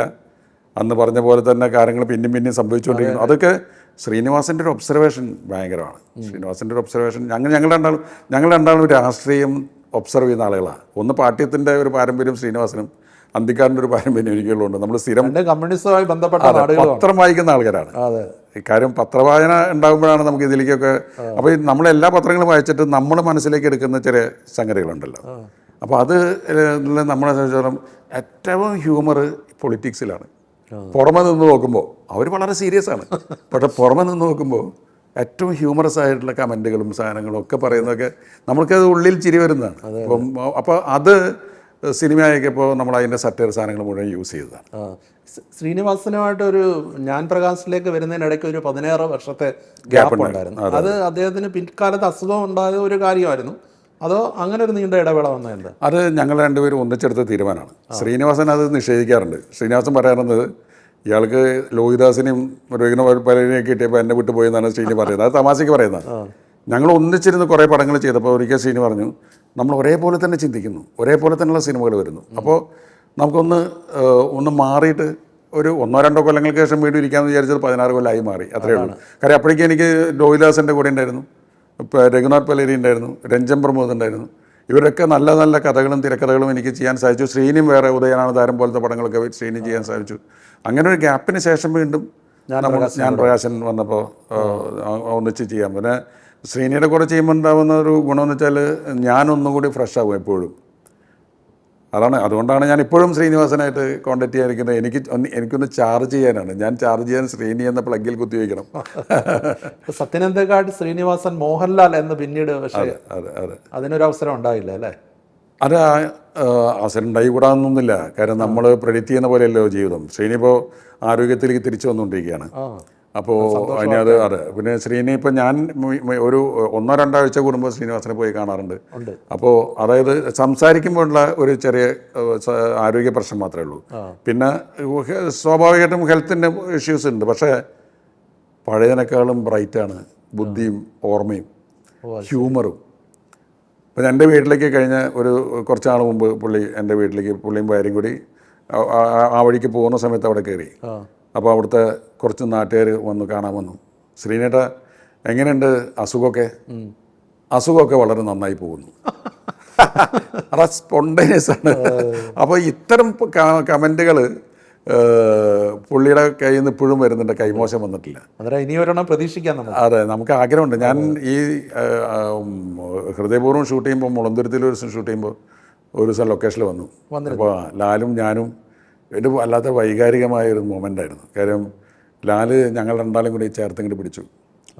അപ്പോൾ നമുക്ക് ഒരുപാട് ഓർമ്മകൾ വരിക. ഞങ്ങൾ 3 പേരും കൂടി ചെയ്തിട്ടുള്ള സിനിമകളുടെ എത്ര സിനിമകൾ. ലാലിൻ്റെ കണ്ണ് നിറഞ്ഞു. ഈ 1982 കുറുക്കൻ്റെ കല്യാണം എടുക്കുമ്പോൾ ഡോക്ടർ ബാലകൃഷ്ണൻ്റെ സ്ക്രിപ്റ്റ് ആയിരുന്നു അല്ലേ? ഡോക്ടർ ബാലകൃഷ്ണൻ്റെ സ്ക്രിപ്റ്റ്. അതെ, സുകുമാരനായിരുന്നു. സുകുമാരൻ ഡോക്ടർ ശരിക്കും പറഞ്ഞാൽ അധികം ഇന്നത്തെ പോലെ മീഡിയ ഇല്ലായിരുന്നുണ്ട്. അന്ന് ആഘോഷിക്കപ്പെടാത്ത ഒരു റൈറ്ററാണ് ഡോക്ടർ. ശരിക്കും പറഞ്ഞാൽ ഞാൻ ശ്രീനിവാസനോട് പറയുന്നുണ്ട്, ശ്രീനിവാസനെ പോലെ ഉള്ള ഒരു ചിന്തിക്കുന്ന ഒരാളായിരുന്നു ഡോക്ടർ ബാലകൃഷ്ണൻ. ഡോക്ടർ ബാലകൃഷ്ണൻ ഒരു റൈറ്റർ എന്നുള്ള രീതിയിൽ പിൽക്കാലത്ത് അധികം പറയപ്പെടാത്തത് അന്ന് അതിനുള്ള മീഡിയകൾ ഉണ്ടായിരുന്നില്ലാത്തതുകൊണ്ടാണ്. ഇപ്പോൾ കുറുക്കൻ്റെ കല്യാണം, കിന്നാരം, ലേഡീസ് ഹോസ്റ്റൽ, അയലത്തെ സുന്ദരി എന്നൊക്കെ പറഞ്ഞാൽ അന്നത്തെ കാലത്ത് ഈ കോളേജുകൾ നായിക കഥാപാത്രത്തിന് ഹാസ്യത്തിൻ്റെ മുൻനിരയിലേക്ക് കൊണ്ടുവരുന്ന ആളാണ്. കാര്യം പണ്ടൊക്കെ പ്രേം നസീർ നായകനാണ്, മധു നായകനാണെങ്കിൽ ഹാസ്യം കൈകാര്യം ചെയ്യാൻ ബാസി ബഹദൂർ ഉണ്ടാവും. ഇതിൽ പ്രേം നസീർ തന്നെയാണ് ഹാസ്യം. ലേഡീസ് ഹോസ്റ്റലായാലും കോളേജുകളിലായാലും പ്രേം നസീറാണ് അതിൻ്റെ ഹാസ്യം. അപ്പോൾ അതുപോലെ കുറുക്കൻ്റെ കല്യാണം വരുമ്പോൾ സുകുമാരനാണ് അതിലെ സുകുമാരനെ കൊണ്ട് ഹാസ്യം ചെയ്യിപ്പിച്ച ആളാണ്. അതെ അതെ, അന്ന് സുകുമാരൻ പൗരുഷത്തിന്റെ പ്രതികരണത്തിന്റെ കാലമാണ്. അല്ല, ഈ ഇത്രയൊക്കെ ആയിട്ടും 82-ൽ വന്നല്ലോ, എന്തുകൊണ്ട് പ്രേം നസീറിനെ വെച്ചൊരു സിനിമ എടുക്കണമെന്ന് അങ്ങനെ ഒരു താല്പര്യം ഉണ്ടായിട്ട്? പ്രേം നസീറിനെ ഒന്നാമത് പ്രേം നസീറിന്റെ കാലം കടക്കുന്നത് കൂടിയിട്ടാണ്, ഒരു നായകൻ എന്നുള്ള സമയത്തുനിന്ന് പ്രേം നസീറിന്റെ കാലം കടക്കുന്നത് കൂടിയിട്ടാണ് ഞാൻ ഡയറക്ഷൻ തുടങ്ങുന്നത്. പിന്നെ ചന്ദ്രകുമാറിൻ്റെ കൂടെ ഞാൻ അസോസിയേറ്റ് ആയിട്ട് വർക്ക് ചെയ്യുന്ന സമയത്ത് പ്രേം നസീറിനെ വെച്ച് ഇഷ്ടംപോലെ പടങ്ങൾ ഷൂട്ട് ചെയ്തിട്ടുണ്ട്. അപ്പോൾ അന്ന് ചിലപ്പോൾ ഒരു ദിവസം 2 യൂണിറ്റൊക്കെ വർക്ക് ചെയ്യും. ചന്ദ്രകുമാറും നസീർ സാറിനും എയർ ഹോസ്റ്റസ് പോലുള്ള പടങ്ങൾ, അല്ലെങ്കിൽ അസ്തമയം മധുസാറിനെ പോലുള്ള പടങ്ങൾ വയ്ക്കുമ്പോൾ നസീർ സാറിൻ്റെ ഡേറ്റ് ഉണ്ടെങ്കിൽ എൻ്റെ അടുത്ത് പുള്ളി പറയും, സത്യൻ ഈ സീൻസ് പോയി ഷൂട്ട് ചെയ്യും, ഞാനിത് ഷൂട്ട് ചെയ്തോളാം. സ്വന്തം സിനിമയിൽ ഒരു ചെറിയൊരു വേഷം കൊടുക്കണമെന്ന് തോന്നുന്നു. അല്ലല്ല, സ്വന്തം സിനിമയിൽ നമുക്ക് അധികം ഓർമ്മിക്കപ്പെടാത്ത ഒരു സിനിമയിൽ പുള്ളി അഭിനയിച്ചിട്ടുണ്ട്. അതെന്താ വെച്ചാൽ അത് എൻ്റെ പേരിൽ വന്നു എന്നല്ലാതെ അത് പൂർണ്ണമായും ഞാൻ ചെയ്ത സിനിമയല്ല. പക്ഷേ ലാൽ അമേരിക്കയിൽ എന്നുള്ള സിനിമയിൽ പ്രേം നസീർ ആണ് ഒരു സെൻട്രൽ ക്യാരക്ടറുള്ളത്. അത് ഞങ്ങൾ തുടങ്ങിയതാണ്.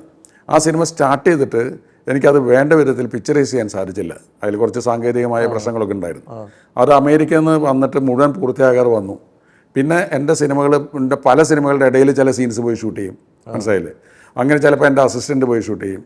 അങ്ങനെ എനിക്ക് വേണ്ട വിധത്തിൽ ശ്രദ്ധിക്കാൻ പറ്റാതെ സാഹചര്യങ്ങൾ കൊണ്ട് വന്നു പോയൊരു സിനിമയാണ് ലാൽ അമേരിക്കയിൽ. അതിൽ പ്രേം നസീർ ഉണ്ട്. പ്രേം നസീറിൻ്റെ മകനാണ് മോഹൻലാലൊക്കെ ആയിട്ട് അഭിനയിച്ചിട്ടുള്ളത്. അപ്പോൾ അത് അങ്ങനെ ഒരു അനുഭവം ഉണ്ടായിട്ടുണ്ട്. ഇപ്പോൾ സുകുമാരൻ ആദ്യകാലത്ത് ഇപ്പോൾ കിന്നാരത്തിൽ നെടുമുടി വേണുവും സുകുമാരനും എല്ലാം കൂടെ വരുന്നു. അതിന്റെ എൻഡിൽ എനിക്ക് തോന്നുന്നു മമ്മൂട്ടി വളരെ ഗ്ലാമറായിട്ട് വന്ന് ഈ രണ്ടുപേരും സ്നേഹിച്ച പെൺകുട്ടിയെ പൂർണിമ ജയറാമിനെ കൊണ്ടുപോകുന്നു. മമ്മൂട്ടിയുടെ ഒരു വാസ്തവത്തിൽ ഒരു ചെറിയ കുറെ സമയങ്ങളെ ഉണ്ടായിരുന്നുള്ളെങ്കിലും ഒരു ഭയങ്കര ഒരു ഗ്ലാമർ റോളായിരുന്നു. അത് എന്താണെന്ന് വെച്ചാല് അതിന്റെ തമാശ, മമ്മൂട്ടി ചോദിച്ച റോളാണത്. അതായത് എൻ്റെ രണ്ടാമത്തെ സിനിമയാണ്. ഞാനങ്ങനെ എസ്റ്റാബ്ലിഷ്ഡ് ഡയറക്ടർ ഒന്നല്ല, പക്ഷെ ഞാൻ പാട്ടുകൾ എഴുതുമായിരുന്നു. പാട്ടുകൾ ഹിറ്റാണ്. ആദ്യത്തെ സിനിമ നന്നായി പോയി. ഈ 2 ക്യാരക്ടേഴ്സിൻ്റെ കൂടെ മൂന്നാമതൊരാൾ വേണം, അത് ശ്രദ്ധിക്കപ്പെടുന്ന ഒരാൾ വേണമെന്ന് മാത്രമേ എൻ്റെ ഉള്ളിൽ ആഗ്രഹം ഉണ്ടായിരുന്നു. ബാലേന്ദ്രമേനോനെ കൊണ്ട് ചെയ്യിപ്പിക്കാമെന്നൊക്കെ അന്ന് തോന്നിയിരുന്നു. മേനോൻ്റെ അടുത്ത് ഞാൻ കോൺടാക്ട് ചെയ്തപ്പോൾ മേനോന് സാങ്കേതികമായ പ്രശ്നങ്ങൾ, കാര്യനിസ്സാരം ചെയ്യുകയൊക്കെ ചെയ്യാം. അപ്പോൾ ഞാനൊരു ദിവസം നെടുമുടി വേണുവിനെ കാണാനായിട്ട് മോഹൻ്റെ ഒരു ലൊക്കേഷനിൽ ഇപ്പോൾ മമ്മൂട്ടി അവിടെ ഉണ്ട്. അപ്പോൾ മമ്മൂട്ടി എൻ്റെ അടുത്ത് പറഞ്ഞു, നെടുമുടി വേണു എൻ്റെ അടുത്ത് ആ കഥ പറഞ്ഞു കേട്ടോ സത്യ, ആ മൂന്നാമത് വരുന്ന ഇവളെ കല്യാണം കഴിക്കുന്ന വേഷം ഞാൻ ചെയ്യട്ടെ, എനിക്ക് നയ പൈസ തരണ്ട, എനിക്ക് ഒറ്റ പൈസ തരണ്ട, ആ റോള് ഞാൻ ചെയ്യും. അത് മമ്മൂട്ടി എന്ന് പറയുന്ന ആക്ടറുടെ, അതാണ് മമ്മൂട്ടിക്കും മോഹൻലാലുള്ള വ്യത്യാസം. അവർക്കൊക്കെ ഈ കഥാപാത്രങ്ങളോടും സിനിമയോടുള്ള അഭിനിവേശമുണ്ട്. അല്ലെങ്കിൽ ഒരു പുതിയ ഡയറക്ടറായ എന്നോട് പൈസ ഒന്നും തരണ്ട, ആ ലാസ്റ്റ് വരുന്ന റോള് ഞാൻ ചെയ്യും എന്ന് പറയണമെങ്കിൽ അതാണ് നമ്മൾ പറയുന്നത് പലപ്പോഴും ഇപ്പോൾ കൈമോശം വന്നു പോകുന്നത്. അങ്ങനെ ആ ഒരു ആത്മാർത്ഥമായൊരു ഇതില്ല, ഒരു കോംപ്ലക്സ് ഇല്ല. അങ്ങനെ പുള്ളിയുടെ സൗകര്യത്തിന് പുള്ളി വന്നിട്ട് ചെയ്ത റോളാണ്. അത് പുള്ളിക്ക് വലിയ രീതിയിൽ ഗുണം ചെയ്തത്. പക്ഷെ പിന്നീട് വരുമ്പോൾ ശ്രീധരൻ്റെ തിരുമുറിവ് അല്ലെങ്കിൽ അർത്ഥമൊക്കെ വിജയിച്ച സിനിമ കളിക്കളം, ഞാൻ തന്നെ പണ്ട് എഴുതിയിട്ടുണ്ട്. അതേ രീതിയിലുള്ള ഒരു കഥ വെച്ച് സ്പീൽബർഗ് തന്നെ ഒരു ആക്ഷൻ സിനിമ. അത് പിന്നെ വരുന്ന ഒരാൾ മാത്രം, കനൽക്കാറ്റ്, അതില് KPSC ലളിത മമ്മൂട്ടിയുടെ. പക്ഷെ എങ്കിലും ഈ അർത്ഥവും കളിക്കളവും ഒക്കെ വലിയ വിജയമായിരുന്നു. പ്രത്യേകിച്ച് കളിക്കളത്തിലെ പാട്ടുകളൊക്കെ ആകാശഗോപുരം എന്നൊക്കെയാണ്. പക്ഷെ എന്നാലും മോഹൻലാൽ ശോഭിച്ച പോലെ സത്യേട്ടൻ്റെ സിനിമകളിൽ മമ്മൂട്ടി ശോഭിച്ചോ? അല്ല, രണ്ടുപേരും 2 തരത്തിലുള്ള ആക്ടേഴ്സാണ്. അപ്പം മോഹൻലാലിൻ്റെതായിട്ടുള്ള റൂട്ടും മമ്മൂട്ടിയുടെ റൂട്ടും ചെയ്യുന്ന ആൾക്കാരാണ്. അതുകൊണ്ടാണ് ഇവർ രണ്ടുപേരും ഇപ്പോഴും ഒരു നെടും തൂണുകളായിട്ട് നിൽക്കുന്നത്. അപ്പോൾ എൻ്റെ കഥാപാത്രങ്ങൾക്ക് കൂടുതൽ മെയ്വഴക്കം കിട്ടുന്നത് പലപ്പോഴും മോഹൻലാൽ ചെയ്യുന്ന. മോഹൻലാൽ ഇല്ലെങ്കിൽ അത് പിന്നെ ചെയ്തത് ജയറാമാണ്, മനസ്സിലായില്ലേ? ഫ്ലെക്സിബിൾ ആയിട്ടുള്ള ആ രീതിയിലുള്ള ചില ക്യാരക്ടേഴ്സ്, അത് ചിലപ്പോൾ മമ്മൂട്ടിയുടെ ഇമേജും മമ്മൂട്ടിയുടെ മാത്രമുള്ള മമ്മൂട്ടിയുടെ ശബ്ദ ഗാംഭീര്യവും ഒക്കെ ഉള്ളത് വേറൊരു രീതിയിലുള്ള ക്യാരക്ടേഴ്സിനാണ് കൂടുതൽ നല്ലത്. അപ്പോൾ ഞാൻ ചിലപ്പോൾ അത്തരം ക്യാരക്ടേഴ്സ് മമ്മൂട്ടിയെ കൊണ്ട് ചെയ്യിപ്പിച്ചാൽ അത് ചിലപ്പോൾ മമ്മൂട്ടിയുടെ കാരണം കൊണ്ടല്ലെങ്കിലും ഈ മോഹൻലാലിൻ്റെ രീതിയിൽ വന്നില്ല എന്ന് വരും. അതേസമയം മമ്മൂട്ടിക്ക് ചെയ്യുമ്പോൾ അർത്ഥം എന്നുള്ള സാധനം മമ്മൂട്ടിക്ക് തന്നെ ചെയ്യേണ്ടതാണ്. അർത്ഥമൊക്കെ ശരിക്കും പറഞ്ഞാൽ മമ്മൂട്ടി എന്നെ വാശി പിടിപ്പിച്ച് ചെയ്തതാണ്. ശ്രീധരൻ്റെ ഒന്നാം ഒരു വേണ്ട വിധത്തിൽ അത് ഓടിയെങ്കിലും അത് ഒരു സൂപ്പർ ഡ്യൂപ്പർ ഹിറ്റ് ആയില്ല. പക്ഷേ മമ്മൂട്ടിയുടെ ഏറ്റവും നല്ല ഡിഫറൻ്റ് ആയിട്ടുള്ള റോളാണ്. എൻ്റെ അടുത്ത് ഒരു ദിവസം പുള്ളി പറഞ്ഞ്, നിങ്ങൾ മോഹൻലാലിനെ വെച്ച് നിങ്ങൾ സിനിമ ഹിറ്റാകും, എന്നെ വെച്ച് ഹിറ്റാക്കിയില്ലെങ്കിൽ നിങ്ങളുടെ കഴിവേടാണെന്ന് എല്ലാവർക്കും അറിയുള്ളൂ. കാര്യം ഞാൻ വേറെ ഹിറ്റുകൾ ഉണ്ടാക്കുന്നുണ്ട്. അപ്പോൾ എനിക്കതൊരു വലിയ ക്ഷീണമായി. അപ്പം ഞാൻ മനസ്സിൽ വിചാരിച്ചു മമ്മൂട്ടി വെച്ചൊരു ഹിറ്റ് ഉണ്ടാക്കിയിട്ടുള്ള കാരണം ശരിക്കും പറഞ്ഞാൽ അതിനുവേണ്ടി സൃഷ്ടിക്കപ്പെട്ട കഥാപാത്രമാണ് ബെൻ നരേന്ദ്രൻ. ഞാൻ വേണുനാവളിയാണ് അർത്ഥം ചെയ്യുന്ന സമയത്ത് ഞാൻ വേണുനാവളിയോട് പറഞ്ഞത് മമ്മൂട്ടിയുടെ ഏറ്റവും വലിയ നല്ല ഗുണം മമ്മൂട്ടിയുടെ ശബ്ദം, മമ്മൂട്ടിയുടെ രൂപം, മമ്മൂട്ടിക്ക് ഏറ്റവും കൂടുതൽ നല്ല വേഷങ്ങളിട്ടാലുള്ള ചേർച്ച, ഇതൊക്കെ വരുന്നൊരു ക്യാരക്ടർ ഉണ്ടാവണം. അങ്ങനെയാണ് ആ കഥാപാത്രം രൂപീകരിച്ചതും അത് ഭയങ്കര സക്സസ് ആയി. പിന്നെ കളിക്കളം പിന്നെ അതിൻ്റെ കൂടെ വന്നു. കളിക്കളം അത് അത്രയേ ഉള്ളൂ. ഒരെണ്ണത്തിൽ ഒരു ബണ്ട് പൊട്ടിച്ചു കഴിഞ്ഞാൽ പിന്നെ മമ്മൂട്ടിയുടെ എനിക്കറിയാം മമ്മൂട്ടി എങ്ങനെ. മമ്മൂട്ടി നല്ല ഹ്യൂമർ സെൻസ് ഉള്ള ആളാണ്, പിന്നെ നല്ല മനുഷ്യത്വമുള്ള ഒരാളാണ്. അങ്ങനെയുള്ള കുറേ ഞങ്ങൾ ഏറ്റവും കൂടുതൽ ലാലിൻ്റെ കൂടെ ഞങ്ങൾ പടം ചെയ്യുമ്പോഴും ഞാൻ ഏറ്റവും കൂടുതൽ ചാറ്റ് ചെയ്യുകയും സംസാരിക്കുകയും ചെയ്യുന്ന ആൾ മമ്മൂട്ടിയാണ്. ഞങ്ങളെപ്പോഴും കോണ്ടാക്ട് ചെയ്യാറുള്ള ആളാണ്. ഇപ്പോൾ ഈ അഭിനേതാക്കളുടെ കാര്യം പറയുമ്പം മമ്മൂട്ടി, മോഹൻ, സുകുമാരനിൽ തുടങ്ങി ഇങ്ങനെ വന്നിട്ട് ഫഹദ് ഫാസിൽ കഴിഞ്ഞ് ദുൽഖറും, എന്നിട്ട് ഈ രണ്ടാം തലമുറയും ഒരുപോലെ കൈകാര്യം ചെയ്യുന്നു. ഈ ഒരു നടന്മാരിൽ കാണുന്ന ഒരു മാറ്റമുണ്ട്. അന്നത്തെ തലമുറയിലെ നടന്മാരും ഇന്നത്തെ തലമുറയിലെ നടന്മാരും തമ്മിൽ എന്തെങ്കിലും വ്യത്യാസമുണ്ടോ? അല്ല, എനിക്ക് അങ്ങനെ ഒരു വലിയ വ്യത്യാസം ഫീൽ ചെയ്തിട്ടില്ല. കാരണം ആദ്യം തന്നെ ഇപ്പോൾ മമ്മൂട്ടിയുടെ മകൻ ദുൽഖർ സൽമാൻ വരുമ്പോൾ അല്ലെങ്കിൽ ഫാസിലിൻ്റെ മകൻ ഫഹദ് ഫാസിൽ വരുമ്പോൾ ഞാൻ ഇവരായിട്ട് സൗഹൃദത്തിലാവുകയാണ് ചെയ്യുന്നത്. അല്ലെങ്കിൽ മോഹൻലാലിനോടും മമ്മൂട്ടിയോടും ഉണ്ടായിരുന്നത് പോലെ തന്നെ എന്ത് തമാശയും പറയാവുന്ന ഒരു സൗഹൃദം. ഇതിൻ്റെ ഒരു അതിർവരമ്പ് ആരും തന്നെ ഇല്ലാതാക്കും. അപ്പോൾ നമുക്ക് ഇവരോട് കൂടിച്ചേരുമ്പോൾ എന്നെ പണ്ട് സത്യനങ്ങൾ എന്നാണ് ഫഹദ് വിളിച്ചിരുന്നത്. ഷൂട്ടിംഗ് തുടങ്ങുമ്പോൾ ഒരു സത്യേട്ടെന്നാണ് വിളിക്കുന്നത്, മനസ്സിലായില്ലേ? അപ്പോൾ അങ്ങനെ ഒരു അതിർവരമ്പ് ഇല്ലാതാകുമ്പോൾ നമുക്കതിൽ വലിയ വ്യത്യാസം. കാര്യം നമ്മളൊരു സീനിയർ മാനാണ് അല്ലെങ്കിൽ അച്ഛന്മാരുടെ കൂടെ ഉണ്ടായിരുന്ന ഒരാളാണെന്ന് തോന്നുമ്പോഴാണ് ഉണ്ടാകുന്നത്. ഇപ്പോൾ ആക്ടേഴ്സിന് ഇപ്പോൾ പണ്ടും ഇപ്പോഴൊക്കെ അങ്ങനെയാണ്. നമുക്ക് സോമൻ സുകുമാരൻ മുമ്പുള്ള കാലഘട്ടത്തിന് ശേഷം നോക്കിക്കഴിഞ്ഞാൽ ഇവർ ഓരോരുത്തരും അവരവരുടെ സിനിമകൾ വരുമ്പോൾ ആ ക്യാരക്ടേഴ്സിനോട് ഉള്ള ഒരു നീതി പുലർത്താനുള്ള ശ്രമങ്ങൾ ഒരേപോലെ തന്നെയാണ്. പണ്ട് നമ്മൾ കേട്ടിട്ടുണ്ട് ഇപ്പോൾ സോമൻ അല്ലെങ്കിൽ സുഖേട്ടൻ ഒക്കെ അവരുടെ ക്യാരക്ടേഴ്സ് നന്നാക്കാൻ വേണ്ടിയിട്ടുള്ള ഹോംവർക്കുകൾ ചെയ്യുമായിരുന്നു. അപ്പോൾ ഇതാ ഇവിടെ വരെ ചെയ്ത് കഴിയുമ്പോൾ സോമേട്ടൻ എൻ്റെ അടുത്ത് പറഞ്ഞിട്ടുണ്ട്, ഞാൻ പത്മരാജനെ കൊണ്ട് വഞ്ചിയിൽ അങ്ങനെ കായലിൽ കൂടെ പോയിട്ടുണ്ട്, താറാവുകാരുടെ ജീവിതം കാണാൻ പോയിട്ടുണ്ട്, ഇതാ ഇവിടെ വരെ അതൊക്കെ പറയാം. അപ്പോൾ നല്ല ആർട്ടിസ്റ്റുകൾ എപ്പോഴും അതിനുള്ള ശ്രമങ്ങൾ നടത്താറുണ്ട്. എനിക്ക് തോന്നുന്നു ഇപ്പോഴും ഫഹദായാലും അല്ലെങ്കിൽ ഇപ്പം പുതിയ ആക്ടേഴ്സ് മാറ്റാം, അതിനപ്പുറത്ത് വരുന്ന നസ്ലിം വരെയുള്ള ആൾക്കാർ വളരെ സിൻസിയറായി അതിനെ സമീപിക്കുന്നവരാണ്. അതിലൊന്നും വലിയ മാറ്റങ്ങൾ അവർ പഴയ രീതി ഇവർ പുതിയ രീതിയൊന്നുമില്ല, രീതിക്കൊന്നും വ്യത്യാസങ്ങൾ. പക്ഷേ അന്തരീക്ഷത്തിൽ മാറ്റം വന്നു. എനിക്ക് തോന്നുന്നു പണ്ടെല്ലാവരും ഒരുമിച്ചിരിക്കുകയും അത് മാറി കാരവൻ എന്നുള്ളൊരു ചേഞ്ച് വന്നു. അത് പിന്നെ നമുക്ക് ജീവിതത്തിൻ്റെ സാഹചര്യങ്ങൾ വരുന്ന മാറ്റമാണ്, അതിനെ കുറ്റം പറയാൻ പറ്റില്ല. പണ്ട് ഈ പറഞ്ഞ പോലെ സത്യമാണ്, ഈ ഒരു ഷോട്ട് കഴിഞ്ഞാൽ എല്ലാവരും കൂടി ചേർന്നിരിക്കുക എന്നുള്ളതാണ്. അപ്പോൾ അപ്പുണ്ണിയൊക്കെ ഷൂട്ട് ചെയ്യുമ്പോൾ ആർക്കാണ് സീൻ എന്നുള്ളത് നമുക്ക് നോക്കില്ല, എല്ലാ ആർട്ടിസ്റ്റുകളും ഒന്നിച്ച് കൊണ്ടുപോവുകയാണ്. അപ്പോൾ അവിടെ ഒരു വീടുണ്ട്, ആ വീട്ടിലാണ് മേക്കപ്പ് ചെയ്യാനൊക്കെ. അപ്പോൾ അവിടുത്തെ കട്ടിലിൽ ചിലപ്പോൾ ഗോപിച്ചേട്ടൻ ആദ്യം സ്ഥലം പിടിക്കും, അല്ലെങ്കിൽ മറ്റേ ബഹദൂർക്ക, ശങ്കരാടി, ഇവരൊക്കെ ചീട്ടുകളി ഇറങ്ങും. അവരാവശ്യമുള്ള സമയത്ത് ഓടി വന്ന് വിളിക്കുമ്പോൾ അവർ വന്ന് അഭിനയിക്കുകയാണ് ചെയ്യുന്നത്. ഇന്നിപ്പോൾ കാരവൻ എന്ന് പറയുന്നൊരു സംസ്കാരം വന്നപ്പോൾ ആ ഒരു കൂട്ടായ്മ കുറഞ്ഞിട്ടുണ്ട്. പക്ഷേ ഇപ്പോൾ ഈ ഹൃദയപൂർവ്വം ചെയ്യുന്ന സമയത്ത് കാരവൻ വളരെ അപൂർവ ആൾക്കാർ യൂസ് ചെയ്തിട്ടില്ല. മോഹൻലാലൊന്നും കാരവൻ യൂസ് ചെയ്തിട്ടില്ല. എപ്പോഴെങ്കിലും ഡ്രസ്സ് മാറാൻ വേണ്ടി പോകുന്നല്ലാതെ ഞാനിവിടെ മാറിക്കൊള്ളാം എന്ന് പറയും. ചിലപ്പോൾ മോനെ ഷർട്ട് എടുത്താൽ മതി എന്ന് പറയും, ഇവിടെ വെച്ച് ചെയ്തോളാം. ഈ കൂട്ടത്തിൽ തന്നെയാണ് ഉണ്ടാവാറില്ല. സിദ്ദിഖും ലാലു വർഷൊക്കെ ഉള്ള സമയത്ത് എനിക്കത് എൻ്റെ സെറ്റിൽ എന്തായാലും അങ്ങനെ ഒരു വലിയൊരു ചേഞ്ച് ഉണ്ടായിട്ടില്ല. ഇപ്പോൾ ഗോപിച്ചേട്ടൻ്റെ കാര്യം പറഞ്ഞപ്പം ഭരത് ഗോപി ചെയ്തിട്ടുള്ള ഏറ്റവും നല്ല കഥാപാത്രങ്ങളിലൊന്നായിരുന്നു ഗായത്രി ദേവി എൻ്റെ അമ്മ. അതിൽ സീമ ഉണ്ട്, റഹ്മാൻ ഉണ്ടല്ലോ, റഹ്മാനാണ് പ്രധാന റോള്. പക്ഷെ അതിൽ ഡയലോഗൊക്കെ ഉണ്ട്, 101, 501, 1001 രൂപ കൊടുത്ത് ഞാൻ വാങ്ങിയ പുണ്യമാണ് അങ്ങനെയൊക്കെയുള്ള. അത് തികച്ചും ഒരു വ്യത്യസ്ത. ഗായത്രി ദേവി എൻ്റെ അമ്മ, അതുപോലെ തന്നെ അധ്യായം 1 മുതൽ ഇത് രണ്ടും വേറൊരു ലെവലിൽ നിൽക്കുന്നു. ജോൺ ബോളും വേണുനാവളിയാണ് അത് എഴുതിയത്. ജോൺ ബോളാണ് അധ്യായം. അത് ഞാൻ എൻ്റെ റൂട്ട് ഏതാണെന്ന് കറക്റ്റായിട്ട് തിരിച്ചറിയാനൊക്കെ മുമ്പുള്ള എൻ്റെ സിനിമകളാണ്. എന്തായാലും നല്ല സിനിമകളുടെ ഒരു വഴി പോകണമെന്ന് ഞാൻ ആഗ്രഹിച്ചിട്ടുണ്ട്. പക്ഷേ ബാലഗോപാലൻ തൊട്ടാണ് ഇതാണ് എൻ്റെ കറക്റ്റ് വഴിയെന്ന് തിരിച്ചറിഞ്ഞത്. അപ്പോൾ അതിനു മുമ്പ് ജോൺ ബോളിൻ്റെ സിനിമകളും ഭരതൻ്റെ ഒക്കെ പടങ്ങൾ എഴുതിയിട്ടുള്ളതും അല്ലെങ്കിൽ വേണുനാവളിയായിട്ടുള്ള അപ്പോൾ വേണു കുറച്ചും കൂടി ഡ്രമാറ്റിക്കായിട്ട് നല്ല രീതിയിൽ സീൻസൊക്കെ എഴുതുന്ന ഒരാളാണ്. എന്താണ് എൻ്റെ അച്ഛൻ ഒരുപാട് തെറ്റുകൾ ചെയ്തിട്ടുണ്ട്. തെറ്റുകൾ ചെയ്തിട്ട് അച്ഛൻ അമ്പലങ്ങളും പള്ളികളും കയറിയിറങ്ങും പുണ്യം വിലയ്ക്ക് വാങ്ങാൻ. നല്ല ഡയലോഗുള്ള അച്ഛൻ വാങ്ങിച്ച പുണ്യം നിന്നാണ് ഞാൻ വളർന്നത്. അതൊക്കെ വളരെ ഇപ്പോഴും ഓർത്തിരിക്കുന്നത്. വേണുവിൻ്റെ ഈ അഭിനേതാക്കളുടെ കാര്യം വരുമ്പോൾ വളരെ ഹൃദയത്തോട് അടുത്ത് നിന്ന അഭിനേതാക്കൾ ഒട്ടേറെ പേർ, അവരുടെയൊക്കെ അഭാവം സിനിമ എടുക്കുമ്പം ഏത് രീതിയിലാണ് ഫീൽ ചെയ്യുന്നത്? അതൊരു വലിയ ഇഷ്യൂ ആണ് എന്നെ സംബന്ധിച്ചിടത്തോളം. കാരണം വെച്ചാൽ എൻ്റെ ഒരു ടീം എന്ന് മൊത്തം പറയുന്ന ഒരു സംഘമുണ്ടായിരുന്നു. എനിക്ക് മെയിൻ ലീഡ് ക്യാരക്ടേഴ്സ് ഇല്ലെങ്കിലും സിനിമ ചെയ്യാമെന്നുള്ളൊരു ധൈര്യം, ഒരു അഹങ്കാരം ഉണ്ടായിരുന്നു. അതായത് ഇന്നസെൻറ്റും നെടുപടി വീണും ശങ്കരാടിയും മാമുക്കോയും ലളിത ചേച്ചിയൊക്കെ ഉണ്ടെങ്കിൽ സിനിമ ചെയ്യാം എന്നുള്ളൊരു സാധനം ഉണ്ടായിരുന്നു. ഇപ്പോഴുണ്ടാകുന്ന പ്രോബ്ലം എന്ന് വെച്ചാൽ, ഞാനത് പലപ്പോഴും പറയാറുണ്ട്, ഈ സീൻസ് വർക്ക് ചെയ്യുമ്പോൾ, സ്ക്രീൻ പ്ലേ വർക്ക് ചെയ്യുമ്പോൾ കഥാപാത്രങ്ങളുടെ മുഖങ്ങളില്ലാതായിരുന്നു. മറ്റിപ്പോൾ എൻ്റെ വീട്ടിലൊരു അമ്മാവൻ എന്ന് പറഞ്ഞാൽ നമ്മുടെ മനസ്സിൽ പെട്ടെന്ന് വരവേൽപ്പ് ചെയ്യുമ്പോൾ അത് ശങ്കരാടി, പിന്നെ നമ്മുടെ ശങ്കരാടിയാണ് കൊണ്ടുപോകുന്നത് സീൻസ് വർക്ക് ചെയ്ത് പോകുമ്പോൾ. അല്ലെങ്കിൽ ഇത് ഇന്നസെൻറ്റ്, ഇത് മാമുക്കോയ, ഇത് ലളിത ചേച്ചി എന്ന് നമ്മൾ മുൻകൂട്ടി പറയും.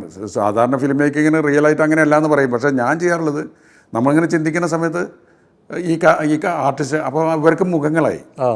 ഇന്നിപ്പോൾ അത് വളരെ അപൂർവമേ പറ്റുള്ളൂ. ഇപ്പോൾ ഇതിലിപ്പോൾ സിദ്ദിഖിൻ്റെ, ഈ പടത്തിൽ സിദ്ദിഖിൻ്റെ ക്യാരക്ടർ നേരത്തെ വന്നു, ലാലു അലസിൻ്റെ ക്യാരക്ടറാണ്. ബാക്കി പലർക്കും ഇപ്പോൾ സംഗീത് പ്രതാപ് അടക്കം എഴുതി കഴിഞ്ഞിട്ട് നമ്മൾ കാസ്റ്റ് ചെയ്യാണ്, കഥാപാത്രങ്ങളിലേക്ക് ഫില്ല് ചെയ്യാണ്. കഥാപാത്രങ്ങൾ അതിലേക്ക് അവർക്ക് ഇതാവാൻ ആദ്യം ആരാണ് നല്ലത്, അപ്പോൾ അയാളെ പിക്ക് ചെയ്യുക, അങ്ങനെയുള്ള. അപ്പോൾ ഇന്ന ആൾക്കാർ അതാണ് ആദ്യം. അത് പിന്നെ റോൾ ഉണ്ടോ ഇല്ലയോ എന്നുള്ളതല്ലോ ഇവരെ വിളിച്ചു വരത്തുള്ളൂ. ഞാൻ ഇപ്പോൾ ഒടുവിലൊക്കെ പറയാറുണ്ട്, സത്യൻ എന്നെ വിളിക്കുന്നത് കല്യാണത്തിന് വിളിക്കുന്ന പോലെയാണെന്ന്. അപ്പോൾ 1-ാം തീയതി തുടങ്ങുകയാണ് പടം, വന്നേക്കുക എന്നാണ്. എന്ത് റോളെന്നൊന്നും അവരും ചോദിക്കുന്നില്ല, അവർക്ക് റോളുകൾ ഉണ്ടാവും എന്നുള്ളതാണ്. ചില പേരുകൾ പറയുമ്പോൾ മനസ്സിൽ തോന്നുന്ന ഒരു വികാരം ശങ്കരാടി എന്ന് പറഞ്ഞാൽ എൻ്റെ കുടുംബത്തിലെ ഒരു കാരണവരായിട്ട് തന്നെ എനിക്ക് ഫീൽ ആയി. എൻ്റെ ജീവിതത്തിലും ആ രീതിയിൽ എൻ്റെ കല്യാണത്തിനൊക്കെ, കല്യാണം കഴിക്കുന്നതിനൊക്കെ മുമ്പ് എൻ്റെ വൈഫിൻ്റെ അച്ഛൻ്റെ അടുത്ത് സംസാരിക്കാൻ പോയ ആളാണ് ശങ്കരാടി. കാര്യം സിനിമക്കാരനായതുകൊണ്ട് പെണ്ണ് കൊടുക്കാനായിട്ട് ബുദ്ധിമുട്ടുണ്ടായിരുന്നു.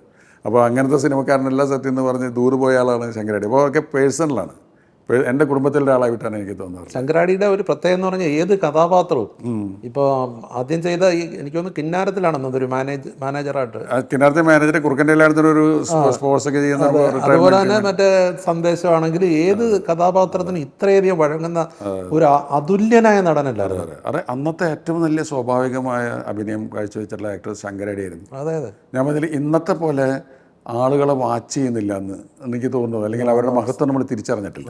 അപ്പോൾ പഴയ ബ്ലാക്ക് ആൻഡ് വൈറ്റ് സിനിമകൾ കാണുമ്പോൾ നമുക്ക് മനസ്സിലാവും ശങ്കരാടിയുടെ പ്രകടനം എന്താണെന്നുള്ളത്. ഒരു ക്യാരക്ടറായിട്ട് മാറില്ലേ, അഭിനയിക്കാൻ തോന്നില്ലല്ലോ. അതുപോലെ ഒരാളില്ല. അല്ല, അതുപോലെ ഒന്നുമില്ല. ഒടുവിൽ ഉണ്ണികൃഷ്ണൻ ഈ പറഞ്ഞ പോലെ എൻ്റെ ചേട്ടൻ പോലെ തന്നെയാണ്. പിന്നെ എനിക്ക് വളരെ കൈവെള്ളയിലിട്ട് കൊണ്ടു നടക്കാവുന്ന വിധത്തിലുള്ള ഒരു ക്യാരക്ടറാണ്. കാരണം എന്നോട് ഒരു സ്നേഹത്തിൻ്റെ പേടി ഉണ്ടായിരുന്നു എൻ്റെ അടുത്ത്. പുള്ളി ഞാൻ പറഞ്ഞാൽ എന്തും പുള്ളി അനുസരിക്കുമായിരുന്നു. അപ്പോൾ എനിക്ക് എന്തിനും സ്വാതന്ത്ര്യം കൂടുതലുള്ള ഒരു തൊട്ടടുത്തുള്ള ഒരാളായിട്ടാണ് ഒടുവിൽ ഉണ്ണികൃഷ്ണൻ നമുക്ക് തോന്നിയിട്ടുള്ളത്. ഇന്നസെൻറ്റ് നമ്മുടെ സത്യേട്ടൻ ഈടെയും കരഞ്ഞെന്ന് തോന്നുന്നു. അതെ, അടുത്ത കാലത്ത് അതെ. ഇന്നസെൻറ്റിനെ പറ്റി പറയുമ്പോൾ തന്നെ നമുക്ക് ഞാൻ ഏറ്റവും കൂടുതൽ സംസാരിച്ചിട്ടുള്ള നടൻ ഇന്നസെൻ്റാണ്. നടനായിട്ടല്ല, നമ്മുടെ കുടുംബമായിട്ട് ബന്ധമല്ല. രാവിലെ ഇന്നസെൻറ്റിൻ്റെ വിളികളില്ലാത്ത ഒരു ദിവസം ഉണ്ടാവാറില്ല. അത് സിനിമ ഉണ്ടായാലും സിനിമ ഇല്ലെങ്കിലും. സിനിമ ചെയ്യുന്ന സമയത്ത് ചിലപ്പോൾ പുള്ളി മുൻകൂട്ടി പറയാറുണ്ട്, ഞാൻ അടുത്ത സിനിമയിൽ ഞാൻ ഇല്ല കേട്ടോ, എന്നെ വിളിക്കണ്ട. വീണ്ടും ചില വീട്ടുകാരിൽ നിന്ന് പുള്ളി മാറിയതാണ്. ഞാൻ പുള്ളിക്കൊരു ക്യാരക്ടർ വെച്ചിട്ടുണ്ടായിരുന്നു. ഞാൻ ഒരു 2-3 മാസം വെറുതെ ഇരിക്കാൻ പോകുക, ആലീസിൻ്റെയും പിള്ളേരെയും കൂടെ വെറുതെ ഇരിക്കാൻ പോവുകയാണ് എന്ന് പറഞ്ഞിട്ട് പുള്ളി ആ പടത്തിൽ അഭിനയിച്ചിട്ടില്ല. പക്ഷേ അഭിനയമല്ല, അഭിനയത്തിന് വേണ്ടിയിട്ടോ സിനിമയ്ക്ക് വേണ്ടിയിട്ടോ അല്ല, പിന്നെ എന്തും സംശയം നമുക്ക് ചോദിക്കാവുന്ന ഒരാളാണ് ഇന്നസെൻറ്റ്. ഞാൻ ഇന്നസെൻറ്റ് സ്വയം പറയാറുണ്ട്, ഞാൻ 8ാം ക്ലാസ് വരെ പഠിച്ചിട്ടുള്ളത്. ഇപ്പോൾ മലയാള സിനിമയിലെ ഏറ്റവും വിദ്യാഭ്യാസമുള്ള നടൻ ഇന്നസെൻ്റാണ്. ഈ അക്കാദമിക് വിദ്യാഭ്യാസം വിട്ടേക്കുക, ഏത് കാര്യത്തിനെ പറ്റിയിട്ടും പ്രായോഗികമായിട്ട് സംസാരിക്കാനും അതിനെ തിരിച്ചറിയാനും ഉള്ള ഒരാളാണ് ഇന്നസെൻ്റ്. അപ്പോൾ എനിക്ക് എന്തെങ്കിലുമൊക്കെ ആശയക്കുഴപ്പങ്ങൾ വരുമ്പോൾ, പിന്നെ സബ്ജക്റ്റിൽ തന്നെ, സിനിമയിൽ തന്നെ സ്ക്രിപ്റ്റ് ഒക്കെ ഡിസ്കസ് ചെയ്യുന്ന സമയത്ത് ഞാനും ശ്രീനിവാസനും ചില പ്രതിസന്ധികളിൽ പെടുമ്പോൾ നമ്മൾ ഒന്ന് ഇന്നസെൻ്റ് കാണാം എന്ന് പറഞ്ഞാൽ ആ പ്രതിസന്ധി നിമിഷ നേരം കൊണ്ട് പരിഹരിക്കും പുള്ളി.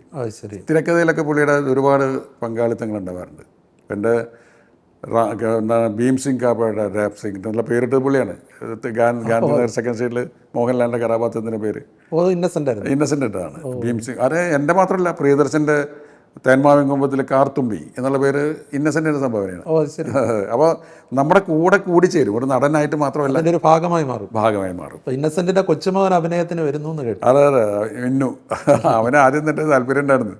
അപ്പോൾ അവൻ കൊച്ചുകുട്ടിയായിരിക്കുമ്പോൾ തന്നെ ഞാൻ ഈ പോയി പഠിക്കുന്നതൊക്കെ പറഞ്ഞിട്ട് നല്ലതാണ്. അവൻ ഇന്നസെൻ്റെ പോലെ തന്നെയാണ്. ഇന്നസെൻ്റെ മോൻ്റെ മോനൊക്കെ സോനറ്റ് ഇന്നസെൻ്റ് പോലെ തന്നെ തമാശ പറയുന്ന ഒരാളാണ്. ആലീസും അതുപോലെ തന്നെ. ആ ഒരു കുടുംബം നമ്മളിപ്പോഴും വളരെ കൂടുതൽ അടുപ്പം കീപ്പ് ചെയ്യുന്ന ഒരാളാണ്. ഇന്നസെൻറ്റിൻ്റെ ഒരു നഷ്ടം എന്നെ വ്യക്തിപരമായിട്ട് എന്നെ ഏറ്റവും കൂടുതൽ ഒലച്ചിട്ടുള്ളതാണ്. ഇന്നസെൻ്റ് പോകുമെന്ന് ഞാൻ വിചാരിച്ചിട്ടില്ലായിരുന്നു. നേരത്തെ പോയി. ഇന്നസെൻ്റ് ലാസ്റ്റ് മരിക്കണക്കാർ 4 ദിവസം മുമ്പ് ഫോണിലൂടെ എൻ്റെ അടുത്ത് പറഞ്ഞു, ഞാൻ പോകുന്നില്ല കേട്ടോ എന്ന് പറഞ്ഞു. എന്നോട് പോകാൻ സാധ്യതയില്ല എന്ന് പറഞ്ഞു.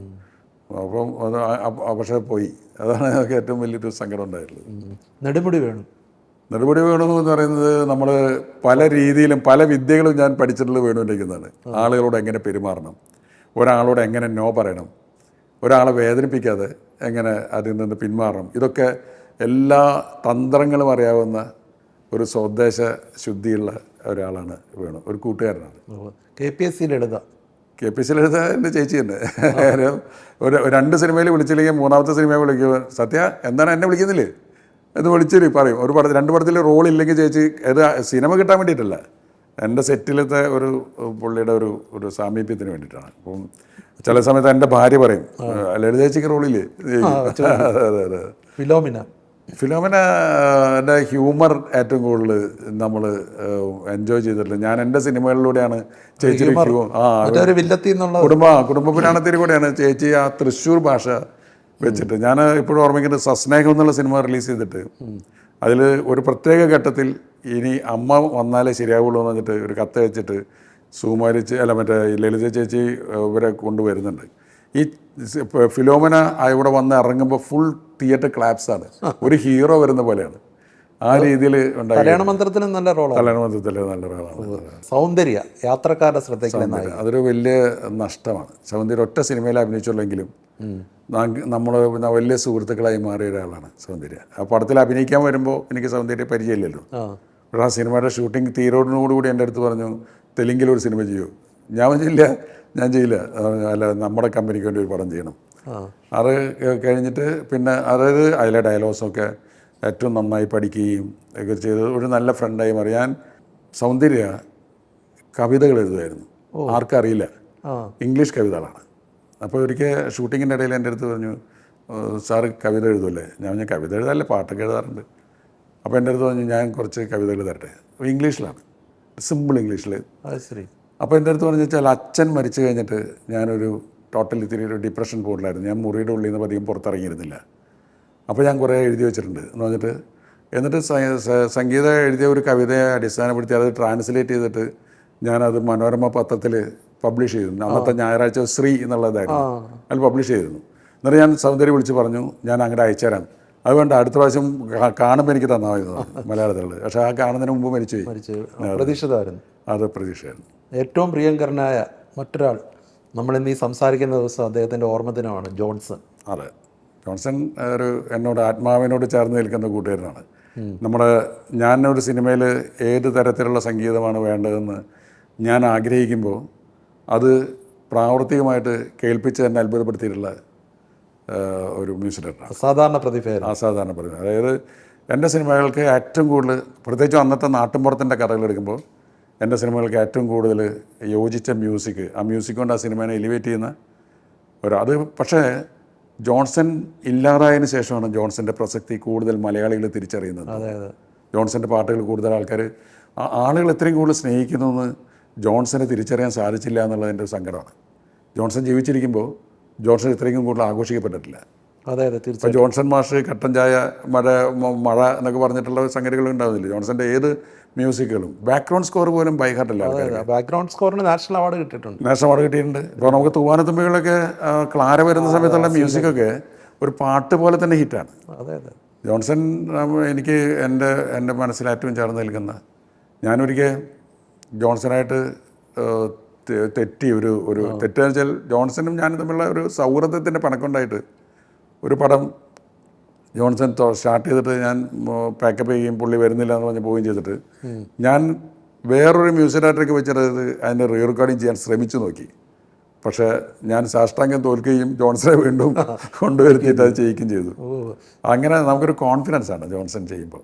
സത്യേട്ടൻ ഡയറക്ടറാണെങ്കിലും ഡയറക്ടർ എന്നുള്ള നിലയിൽ സക്സസ്ഫുൾ ഡയറക്ടറാണ്. പക്ഷേ ഒരു ലിറിസിസ്റ്റ് ഗാനരചയിതാവ് എന്നുള്ള നിലയിൽ മലയാളം എന്നും ഓർക്കുന്ന ഒരു പിടി ഗാനങ്ങൾ നൽകിയ ആളാണ്. താരകയും മിഴിയിതളിൽ കണ്ണീരുമായി നീ, അതെനിക്ക് തോന്നുന്നു രവീന്ദ്രൻ മാഷിൻ്റെ ആദ്യത്തെ പടം. പിന്നെ ഒരു നിമിഷം തരൂ, നിന്നിൽ അലിയാൻ, A.T. ഉമർ, അങ്ങനെ കുറേയധികം പാട്ടുകൾ. എന്തുകൊണ്ട് ആ ഒരു ട്രാക്ക് വിട്ടു? ഞാൻ ശരിക്കും മദ്രാസിൽ പോയൊരു സംവിധായകനാകാനാണല്ലോ. ഞാൻ പാട്ടെഴുത്തുകാരനാകാൻ പോയ ആളല്ല.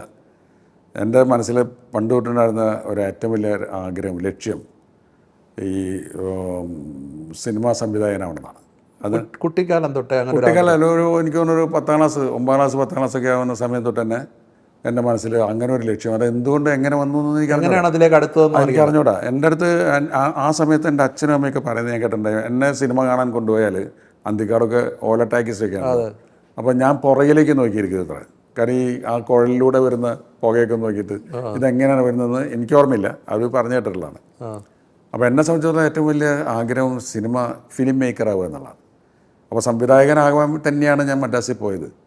പാട്ട് എഴുതിപ്പോയത് ഡോക്ടർ ബാലകൃഷ്ണൻ പറഞ്ഞിട്ട് ഞാൻ പാട്ട് എഴുതി തുടങ്ങിയത്. കാരണം ആ സമയത്ത് ഞാൻ കുഞ്ഞുണ്ണി മാഷായിട്ടുള്ള അടുപ്പൊക്കെ ഉണ്ടായിരുന്നുണ്ട്. ഞാൻ ബാലമുക്തിയിലൊക്കെ കഥയും കവിതയും എഴുതുകയാണ്. അപ്പോൾ ഒരിക്കൽ എൻ്റെ ഒരു കവിത അച്ചടിച്ച് വന്നൊരു ചന്ദ്രിക അയച്ചപ്പോൾ അവിടുന്ന് റീഡയറക്റ്റ് ചെയ്തിട്ട് ഡോക്ടർ ബാലകൃഷ്ണൻ്റെ ഓഫീസിലേക്ക് വരികയും ഡോക്ടർ ആ വീക്കിൽ ഡോക്ടർക്കുള്ളാണെന്ന് വിചാരിച്ച് പൊട്ടിച്ച് വായിച്ചപ്പോൾ എൻ്റെ കവിത കാണുകയും ചെയ്തു. അന്ന് ഈ ലവ് ലെറ്റർ എന്നുള്ള സിനിമയുടെ സ്റ്റാർട്ടിങ്ങാണ്. എൻ്റെ അടുത്ത് ഞാൻ അടുത്ത പടത്തിൽ നീ 2 പാട്ട് എഴുതി. ഞാൻ പറഞ്ഞു എനിക്ക് പാട്ട് എഴുതി പരിചയമില്ല, കവിത എഴുതാൻ പറ്റുമെന്ന് പാട്ട് എഴുതാം, നീ നോക്ക് എന്ന് പറഞ്ഞു. അങ്ങനെ ഡോക്ടറാണ് എന്നെ കൊണ്ട് പാട്ട് എഴുതിപ്പിച്ചത്. അത് കഴിഞ്ഞിട്ട് സിന്ദൂരം വന്ന സമയത്ത് എൻ്റെ അടുത്ത് പറഞ്ഞ് ഇതിൽ നിന്ന് 5 പേര് പാട്ട് എഴുതുകയാണ്, ഒരു പാട്ട് നീ എഴുത്. അപ്പോൾ ഞാൻ അതിൻ്റെ തിരക്കഥ ഡോക്ടർ പറയുമ്പോൾ ഞാൻ എഴുതിയിരിക്കാറുള്ളതാണ്. അപ്പോൾ ഡോക്ടർ, ഞാൻ അസിസ്റ്റൻ്റ് ആയതുകൊണ്ട് ഡോക്ടർ സ്ക്രിപ്റ്റ് പറയുകയാണ് ചെയ്യുക, ഞാൻ എഴുതിയിരിക്കും, എന്നിട്ട് പിന്നെ ഞാൻ കോപ്പി ചെയ്യും. അതെൻ്റെ ജോലിയാണ്. അപ്പോൾ 5 സിറ്റുവേഷൻസ് ഉണ്ടെങ്കിലും എനിക്കറിയാം. ഇതിൽ നിനക്ക് ഇഷ്ടമുള്ള സിറ്റുവേഷൻ നീ എഴുതിക്കോ, ബാക്കിയുള്ളത് മറ്റുള്ളവർ കൊണ്ട് എഴുതിപ്പിക്കാൻ പറ്റും. അങ്ങനെയാണ് ഒരു നിമിഷം തരൂ. അത് കാലാതിവർത്തിയ ഒരു പാട്ട്. എനിക്കൊന്ന് അതിലെന്തോ പിന്നെ ഭാര്യയെ കുറിച്ചുള്ള ഒരു പണ്ട് പറഞ്ഞിട്ടുള്ള ഇപ്പൊ മക്കളൊക്കെ ആയി തുടങ്ങി നിർമ്മല എന്നുള്ളത്. ഒരു സംവിധായകൻ എന്നുള്ള നിലയിൽ എപ്പോഴും ഒരു ഗാനരചയിതാവിനെ വെല്ലുവിളിക്കാനുള്ള ഒരു ധൈര്യം ഉണ്ടല്ലേ. ഇപ്പൊ ഒരു ഗാനരചയിതാവ് എത്തിയില്ലെങ്കിൽ ഞാൻ എഴുതിക്കോളാം എന്നൊരു ഫീൽ ഉണ്ടോ? അതെ. അല്ല, ഞാൻ ഗാനരചന ഞാനായിട്ട് നിർത്തിയതാണ്. എനിക്ക് വേണമെങ്കിൽ എപ്പോൾ വേണമെങ്കിൽ എഴുതാമല്ലോ. ഒരു TP ബാലഗോപാലൻ വരയ്ക്കും ഞാൻ തന്നെ എഴുതിയത് ഓൾമോസ്റ്റ്. ആ സമയത്തുള്ള കളിയൽപ്പം കാര്യം, കിന്നാരം, അത് ആ സമയത്ത് ഗായത്രി ദേവി, എൻ്റെ അമ്മയൊക്കെ ഞാൻ തന്നെ എഴുതിയിട്ടുള്ളതാണ്. പിന്നെ ഞാൻ ഫിലിം മേക്കർ എന്നുള്ള നിലയിൽ ഞാനൊരു ചെറിയ സ്വാർത്ഥനാണ്. കാരണം എൻ്റെ സിനിമയിൽ ഒരുപാട് നല്ല ആളുകളുടെ കോൺട്രിബ്യൂഷൻ വേണമെന്ന് ഞാൻ ആഗ്രഹിക്കും. അതുകൊണ്ടാണല്ലോ ശ്രീനിവാസൻ വരണം, ലോഹിദാസിൻ്റെ എഴുത്ത് വേണം, രഘുനാഥ് പല്ലിയുടെ സ്ക്രിപ്റ്റ് വേണം, രഞ്ജൻ ബാബുവിൻ്റെ സ്ക്രിപ്റ്റ് വേണം എന്നൊക്കെ ആഗ്രഹിക്കുന്നത്.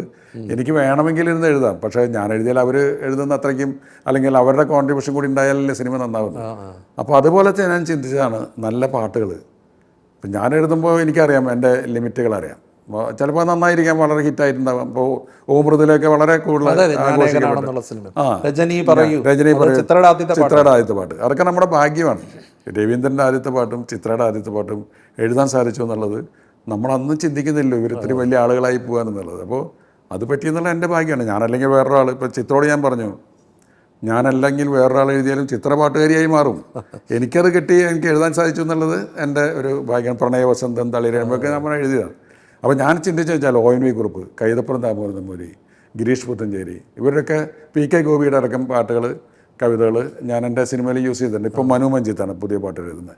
അപ്പോൾ അവരുടെ പാട്ടുകളും കൂടി വരില്ല. അപ്പോൾ എന്ത് പറഞ്ഞാലും നീ എൻ്റേതല്ലേ വാവേ എന്ന് ഞാൻ എഴുതുമായിരുന്നില്ല. മനസ്സിലായി? അച്ഛൻ്റെ അമ്മ അത് ഗിരീഷ് എഴുതിയപ്പോഴാണ് അതിൻ്റെ അങ്ങനെ ഒരു സംഭവം വന്നത്. എന്ത് പറഞ്ഞാലും നീ എൻ്റേതല്ലേ വാവേ. ശരിക്കും പറഞ്ഞാൽ ഗിരീഷ് അതിന് പകരം വേറെ പാട്ടാണ് എഴുതിയത്. മഞ്ഞ് മഴക്കാലം എന്നാണ് അതിൻ്റെ തുടങ്ങിയത്. അതെനിക്ക് ഓർമ്മയുണ്ട്, മഞ്ഞ് മഴക്കാലം അങ്ങനെ തുടങ്ങിയത്. അപ്പോൾ ഞാൻ ഉള്ളിലൊരു ഗാനരചയിതാവ് ഉള്ളതുകൊണ്ടായിരിക്കും ഞാൻ ഗിരീഷിൻ്റെ അടുത്ത് പറഞ്ഞു, ഗിരീഷ് ഒരു സ്ട്രെയിറ്റ് ഫ്രം ദി ഹാർട്ട് വരുന്ന പോലെ ഒരു വിളി, ഒരു തേങ്ങലോട് കൂടിയിട്ടുള്ള ഒരു വിളിയിൽ പാട്ട് തുടങ്ങിയാൽ നന്നായിരിക്കും. 10 മിനിറ്റ് കൊണ്ട് എഴുതിയതാണ് എന്ത് പറഞ്ഞാലും നീ എൻ്റേതല്ലേ വാവേ. അത് ഭയങ്കരമാണ്. മനസ്സിലായില്ല. അപ്പോൾ അത് അങ്ങനെ കറക്റ്റ് ചെയ്യിപ്പിക്കാൻ അവരുടെ നിന്നും നല്ലത് കിട്ടാൻ ഒരു കാരണമായി ഈ ഗാനരചനയുടെ ഒരു താല്പര്യം.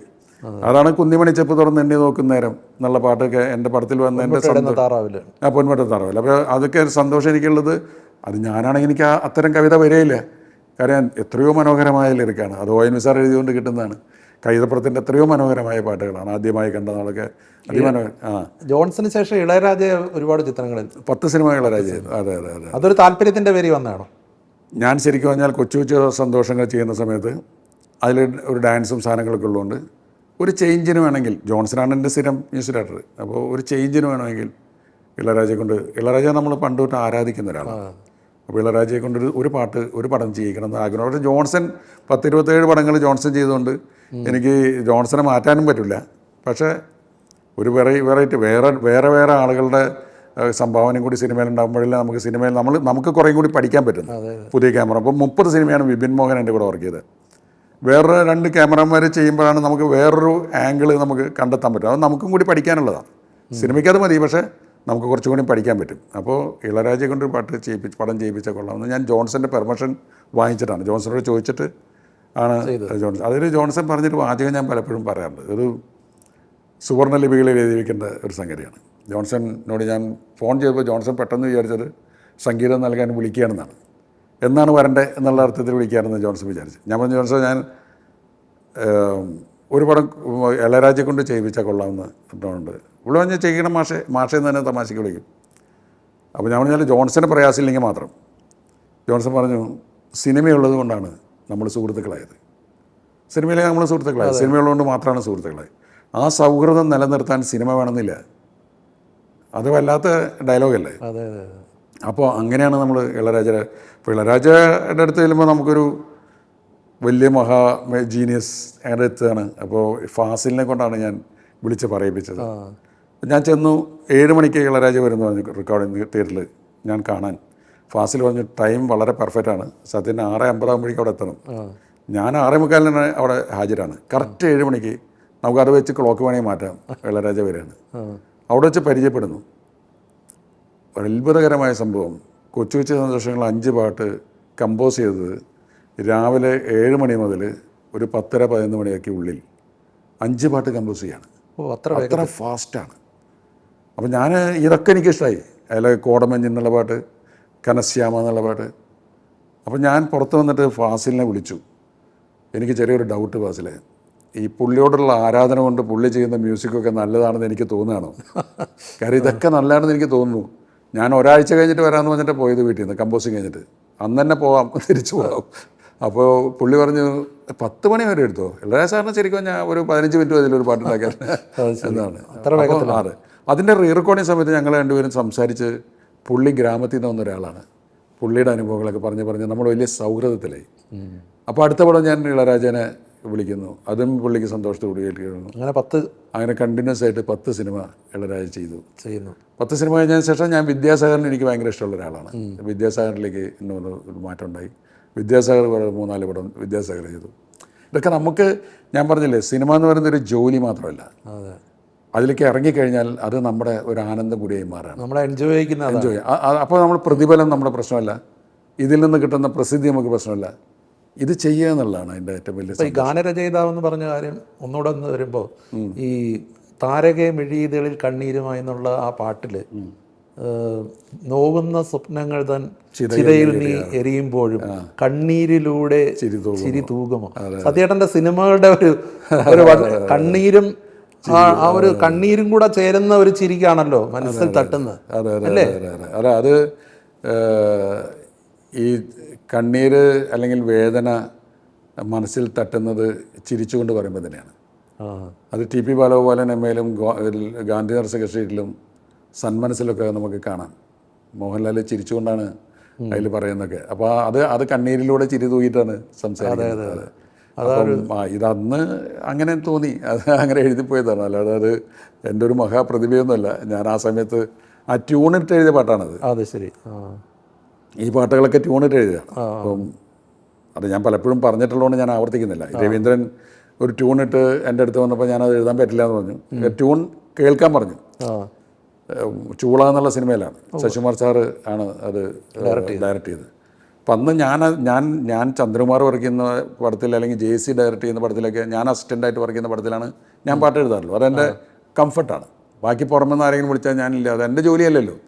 ഗാനരചന എന്ന് പറഞ്ഞാൽ ഞാൻ ഒരു തൊഴിലായിട്ട് എടുത്തിട്ടില്ല. അപ്പോൾ ഇത് കുറച്ചും കൂടി കംഫർട്ടബിളാണ്. JC സാറിൻ്റെ പടം ആരും അന്യരില്ല, അതിൽ മോഹം മുഖപടം പണിഞ്ഞു എന്ന് വെച്ചാൽ പാട്ടൊക്കെ ഉണ്ട്. അപ്പോൾ അതൊക്കെ നമ്മുടെ സന്തോഷമാണ്. ഇപ്പോൾ ശശികുമാർ സാറിൻ്റെ പടത്തിൽ പാട്ട് എഴുതുന്നു പറഞ്ഞപ്പോൾ ഞാൻ വീണ് പോയത്, ഈ മേക്കപ്പ് മാൻസ് അസോസിയേഷനാണ് ആ പടം പ്രൊഡ്യൂസ് ചെയ്തത്, ചൂള. എൻ്റെ അടുത്ത് പറഞ്ഞ് യേശുദാസാണ് മ്യൂസിക്. അപ്പോൾ പെട്ടെന്ന് നമ്മൾ യേശുദാസ്, അപ്പോൾ വെച്ചാൽ നമ്മൾ അന്തിക്കാടൊക്കെ വീട്ടിലിരിക്കുമ്പോൾ ഗാനരചന സത്യനന്ദിക്കാട്, സംഗീതം യേശുദാസ് എന്ന് കേൾക്കാനുള്ളൊരു മോഹം, ഒരു കുട്ടി ഉണ്ടല്ലോ ഉള്ളിൽ. ഞാൻ ഏറ്റു. പക്ഷേ ദാസേട്ടൻ പറഞ്ഞു നിങ്ങൾ രവീന്ദ്രനെ കൊണ്ട് മ്യൂസിക് ചെയ്യും, കുളത്തുപുഴ രവി ഡബിങ് ആർട്ടിസ്റ്റ്. അങ്ങനെ ഇവരും എൻ്റെ അടുത്ത് നിരാശാജനകമായിട്ടെന്ന് പറഞ്ഞു കുളത്തുപുഴ രവിയാണ് മ്യൂസിക് ചെയ്യുന്നത്. അപ്പോൾ തന്നെ ഞാൻ വിചാരിച്ചു മുങ്ങാം മതി. പക്ഷേ ഞാൻ ഏറ്റുപോയി. അങ്ങനെയാണ് രവിനെ എനിക്ക് പരിചയമുണ്ട്. അടുത്ത് രവീന്ദ്രൻ നേരെ എന്നെ ഒരു വലിയ കറുത്തൊരു വലിയ ടാപ്പ് റെക്കോർഡറും കൊണ്ട് ഡോക്ടർ ബാലകൃഷ്ണൻ്റെ ഓഫീസിലേക്ക് കയറി വരിക. സത്യ, നമ്മളാണ് ചെയ്യാൻ പോകുന്നത്, ഞാനൊരു നല്ല ട്യൂൺ ഉണ്ടാക്കിയിട്ടുണ്ട്, എനിക്കപ്പം തന്നെ ഇഷ്ടമായില്ല. ഞാൻ പറഞ്ഞു ഞാൻ എഴുതിയിട്ട് രവീന്ദ്രൻ ട്യൂൺ ചെയ്താൽ മതി. ഇളരാജ്യം സലിജോദരൊക്കെ ചെയ്യുന്നവർ മലയാളികളല്ലാത്തതുകൊണ്ട്, രവി മലയാളിയാണല്ലോ. അവിടെ സത്യം ഇതൊന്ന് കേൾക്ക് എന്ന് പറഞ്ഞിട്ട് ഓൺ ചെയ്യാൻ പോയപ്പോൾ ഞാനത് ഓഫ് ചെയ്യും. ഞാൻ പറഞ്ഞു എനിക്ക് കേൾക്കണ്ട, ഞാൻ എഴുതിയിട്ട് നമുക്ക് രവീന്ദ്രനെ ട്യൂൺ ചെയ്ത് നോക്ക്. അങ്ങനെ ഞാൻ കേൾക്കാൻ സമ്മതിക്കാതെ ഞാൻ പുറത്തേക്ക് ഇറങ്ങുമ്പോൾ ഈ ആചാനുബാഹുവായ രവീന്ദ്രൻ, ഞാനൊന്ന് ചെറിയ ആളാണ്, മെലിഞ്ഞിട്ടാണ്, ഡോർ ക്ലോസ് ചെയ്തിട്ട് നിന്നിട്ട് ഈ താരക എന്നുള്ള പാട്ടിൻ്റെ ട്യൂൺ ചൊല്ലുകയാണ്, പാടുകയാണ് ഉറക്കെ. പുള്ളി ഗായകനല്ലേ, അതെ അതെ, പാടാനായിട്ട് വന്ന് ദേവരാജ മാസ്റ്ററുടെ അവസരം ചോദിച്ചാൽ ഞാൻ അന്തം വിട്ട് പോയി ആ ട്യൂൺ കേട്ടിട്ട്. അന്ന് വരെ നമ്മൾ കേൾക്കാത്ത വിധത്തിലുള്ള ഒരു വെറൈറ്റി മ്യൂസിക്കാണ് താരകയുടെ. ലാ ലാ ലാ എന്ന് പറഞ്ഞിട്ട് അപ്പം തന്നെ താരക എന്നുള്ളൊരു വേർഡ് എൻ്റെ മനസ്സിൽ വന്നു. ഞാൻ സാഷ്ടാംഗം അടിയറവ് പറഞ്ഞ് മെഴുകിതളിൽ കണ്ണീരുമായി മെഴുകിതളിൽ കണ്ണീരുമായി ഞാൻ എഴുതിയത്.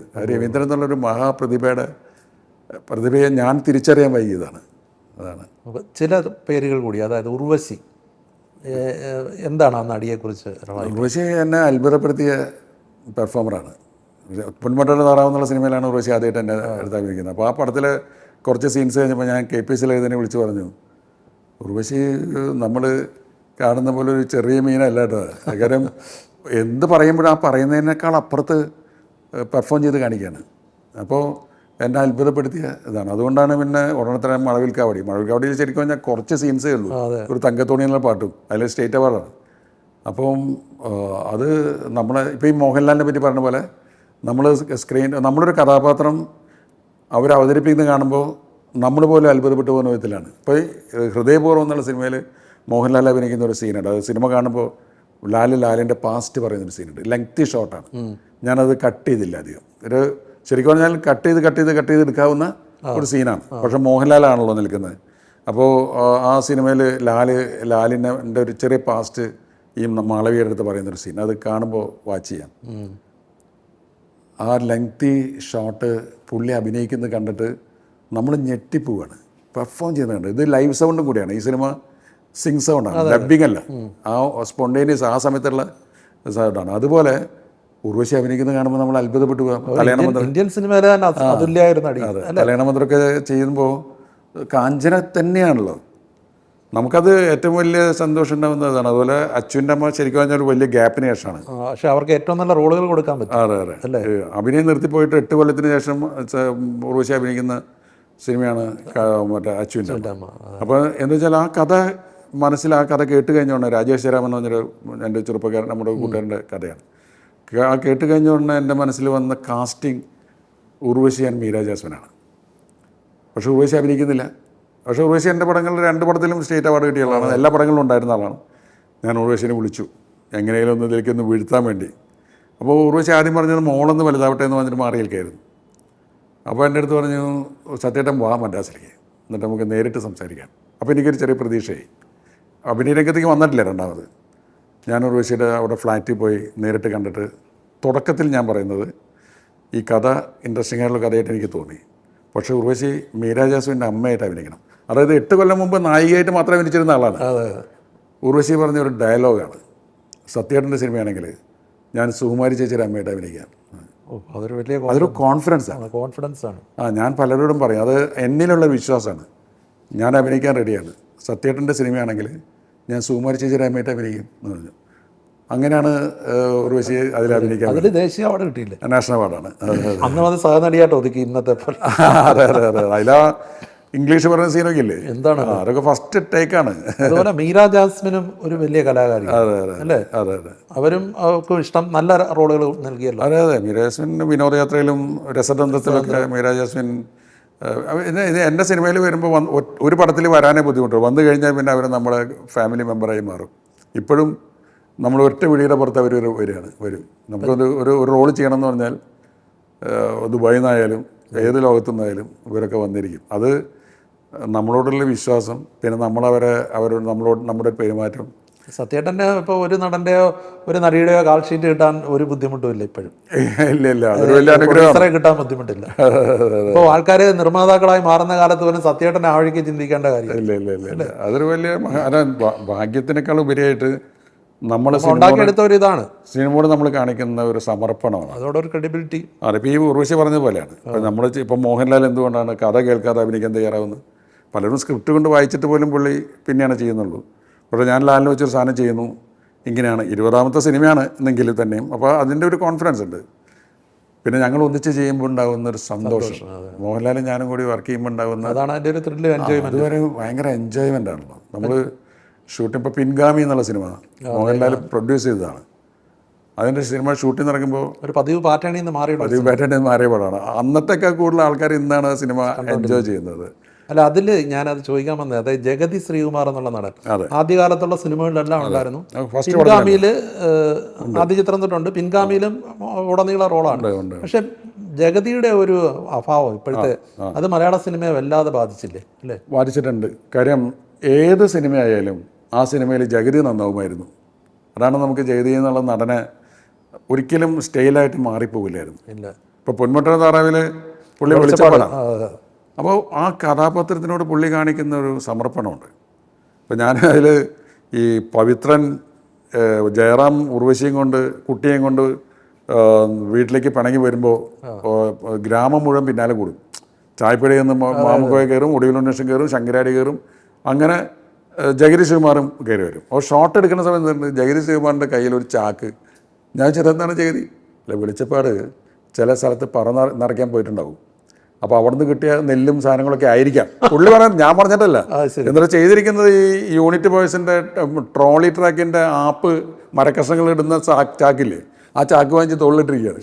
എന്നാൽ ആ ചാക്ക് കൊണ്ടാണ് പുള്ളിയുടെ നടത്തുന്നത്. പുള്ളിയുടെ മുടി അടയ്ക്കുന്ന അത് എന്തൊരു ഒബ്സർവേഷൻ ആണെന്ന് നോക്ക്. അപ്പോൾ പുള്ളിയുടെ ക്യാരക്ടർ അതിൽ കൂടാനുള്ള കാരണം പുള്ളി പറഞ്ഞത് എവിടെയെങ്കിലും പറയെടുക്കാൻ പോയിട്ടുണ്ടാവാം. ആ സമയത്തായിരിക്കും ഈ ഘോഷയാത്ര പോകുന്നുണ്ട്, നേരെ അതിൻ്റെ കൂടെ കൂടി. അപ്പോൾ ഒരു പ്രോപ്പർട്ടി കയ്യിൽ. ജഗതിയുടെ അഭാവം മലയാള സിനിമയിൽ നമുക്ക് ഈ പറഞ്ഞ പോലെ ഒടുവിലുണ്ണേഷനും ശങ്കരാടിയും ഒക്കെ ഇല്ല എന്ന് പറയുന്നത്, ഇന്നസെൻ്റൊക്കെ ഇല്ല എന്ന് പറഞ്ഞ പോലെ തന്നെ അത് വലിയ നഷ്ടം. പിന്നെ ഇതൊക്കെ അങ്ങനെ വന്ന് പോവല്ലേ, നമുക്ക് എല്ലാം നേരിട്ടല്ലേ പറ്റും, അല്ലല്ലോ. ഇപ്പം നയൻതാര എന്നുള്ള ഇപ്പോഴത്തെ തമിഴകത്തെ അല്ലെ ദക്ഷിണേന്ത്യയിലെ സൂപ്പർ താരത്തെ അവതരിപ്പിച്ചത് സത്യേട്ടനായിരുന്നു. അവരിൽ കണ്ട പ്രത്യേകത എന്താണ്? നയൻതാരയിൽ ഞാൻ ആദ്യം തന്നെ കണ്ടത് അവരുടെ ഒരു ഫേസിലെ അപ്പിയറൻസിലെ കോൺഫിഡൻസാണ്. നയൻതാര ഒരു അഭിനയ പരിചയമുള്ള കുട്ടിയായിരുന്നില്ലല്ലോ. അതെ അതെ. തിരുവല്ലയിലെ ഡയാന കുര്യൻ. അപ്പോൾ അവരുടെ ഒരു ഫോട്ടോ ആണ് ഞാൻ ആദ്യം കാണുന്നത് ഒരു പരസ്യത്തിൽ. അപ്പോഴാണ് നമുക്കൊരു കോൺഫിഡൻസ് ഉള്ള മുഖം എന്ന് തോന്നുന്നത്. പിന്നെ എനിക്ക് നായികനെ കിട്ടിയിട്ടില്ല. ഞാൻ പടം തുടങ്ങി, കാര്യം ഷീലയാണല്ലോ പ്രധാന വേഷം മനസ്സിനക്കരെ.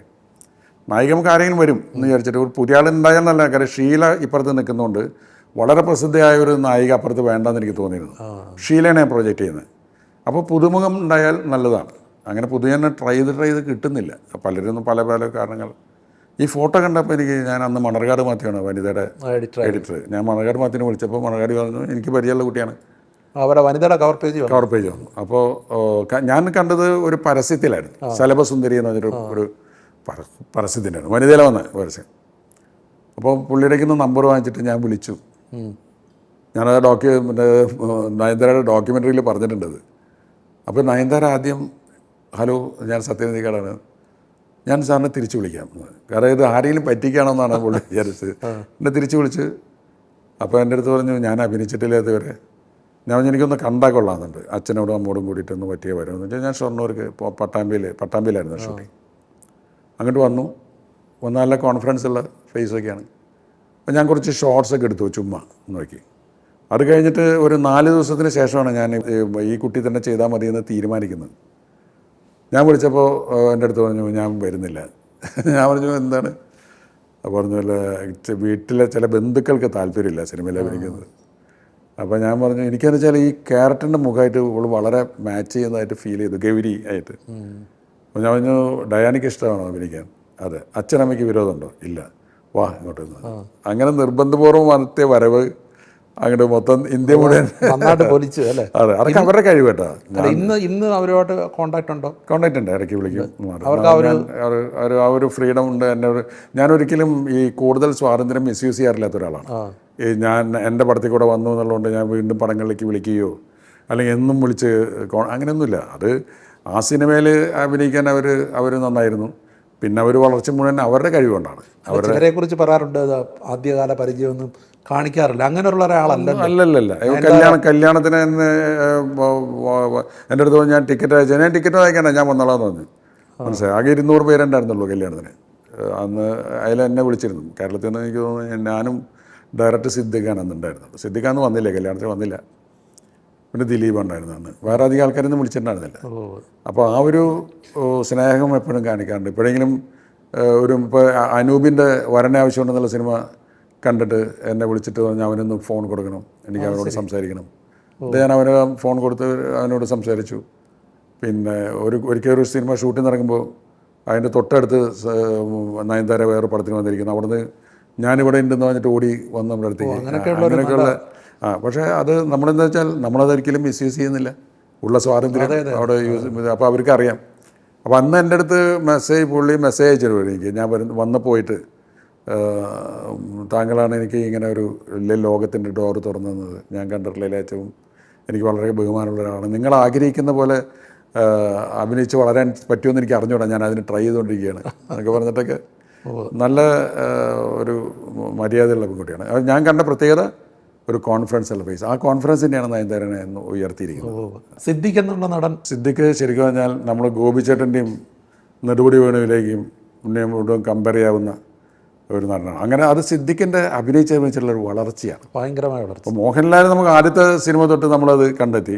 പക്ഷേ സിദ്ദിഖ് അഭിനയിച്ച് ഇപ്പോൾ ഹൃദയപൂർവ്വത്തിലൊക്കെ അതിമനോഹരമായിട്ടാണ് പെർഫോം ചെയ്തിരിക്കുന്നത്. സിദ്ദിഖ് ഞാൻ പലപ്പോഴും പറയും, ചിലപ്പോൾ ഗോപിച്ചേട്ടൻ ഓർമ്മ വരും, ചിലപ്പോൾ നെടുമുടി വേണുവിന് ഓർമ്മ വരും. ആ റേഞ്ചിലേക്ക് വരുന്ന ഫ്ലെക്സിബിളാണ്. ഒരു ക്യാരക്ടർ ക്ലീനായിട്ട് മനസ്സിലാക്കാനും ആ ക്യാരക്ടറായിട്ട് മാറാനും പറ്റുന്ന ഒരു ആളാണ്. പിന്നെ ഏറ്റവും കൂടുതൽ കോപ്പറേറ്റ് ചെയ്യുന്ന ഒരു.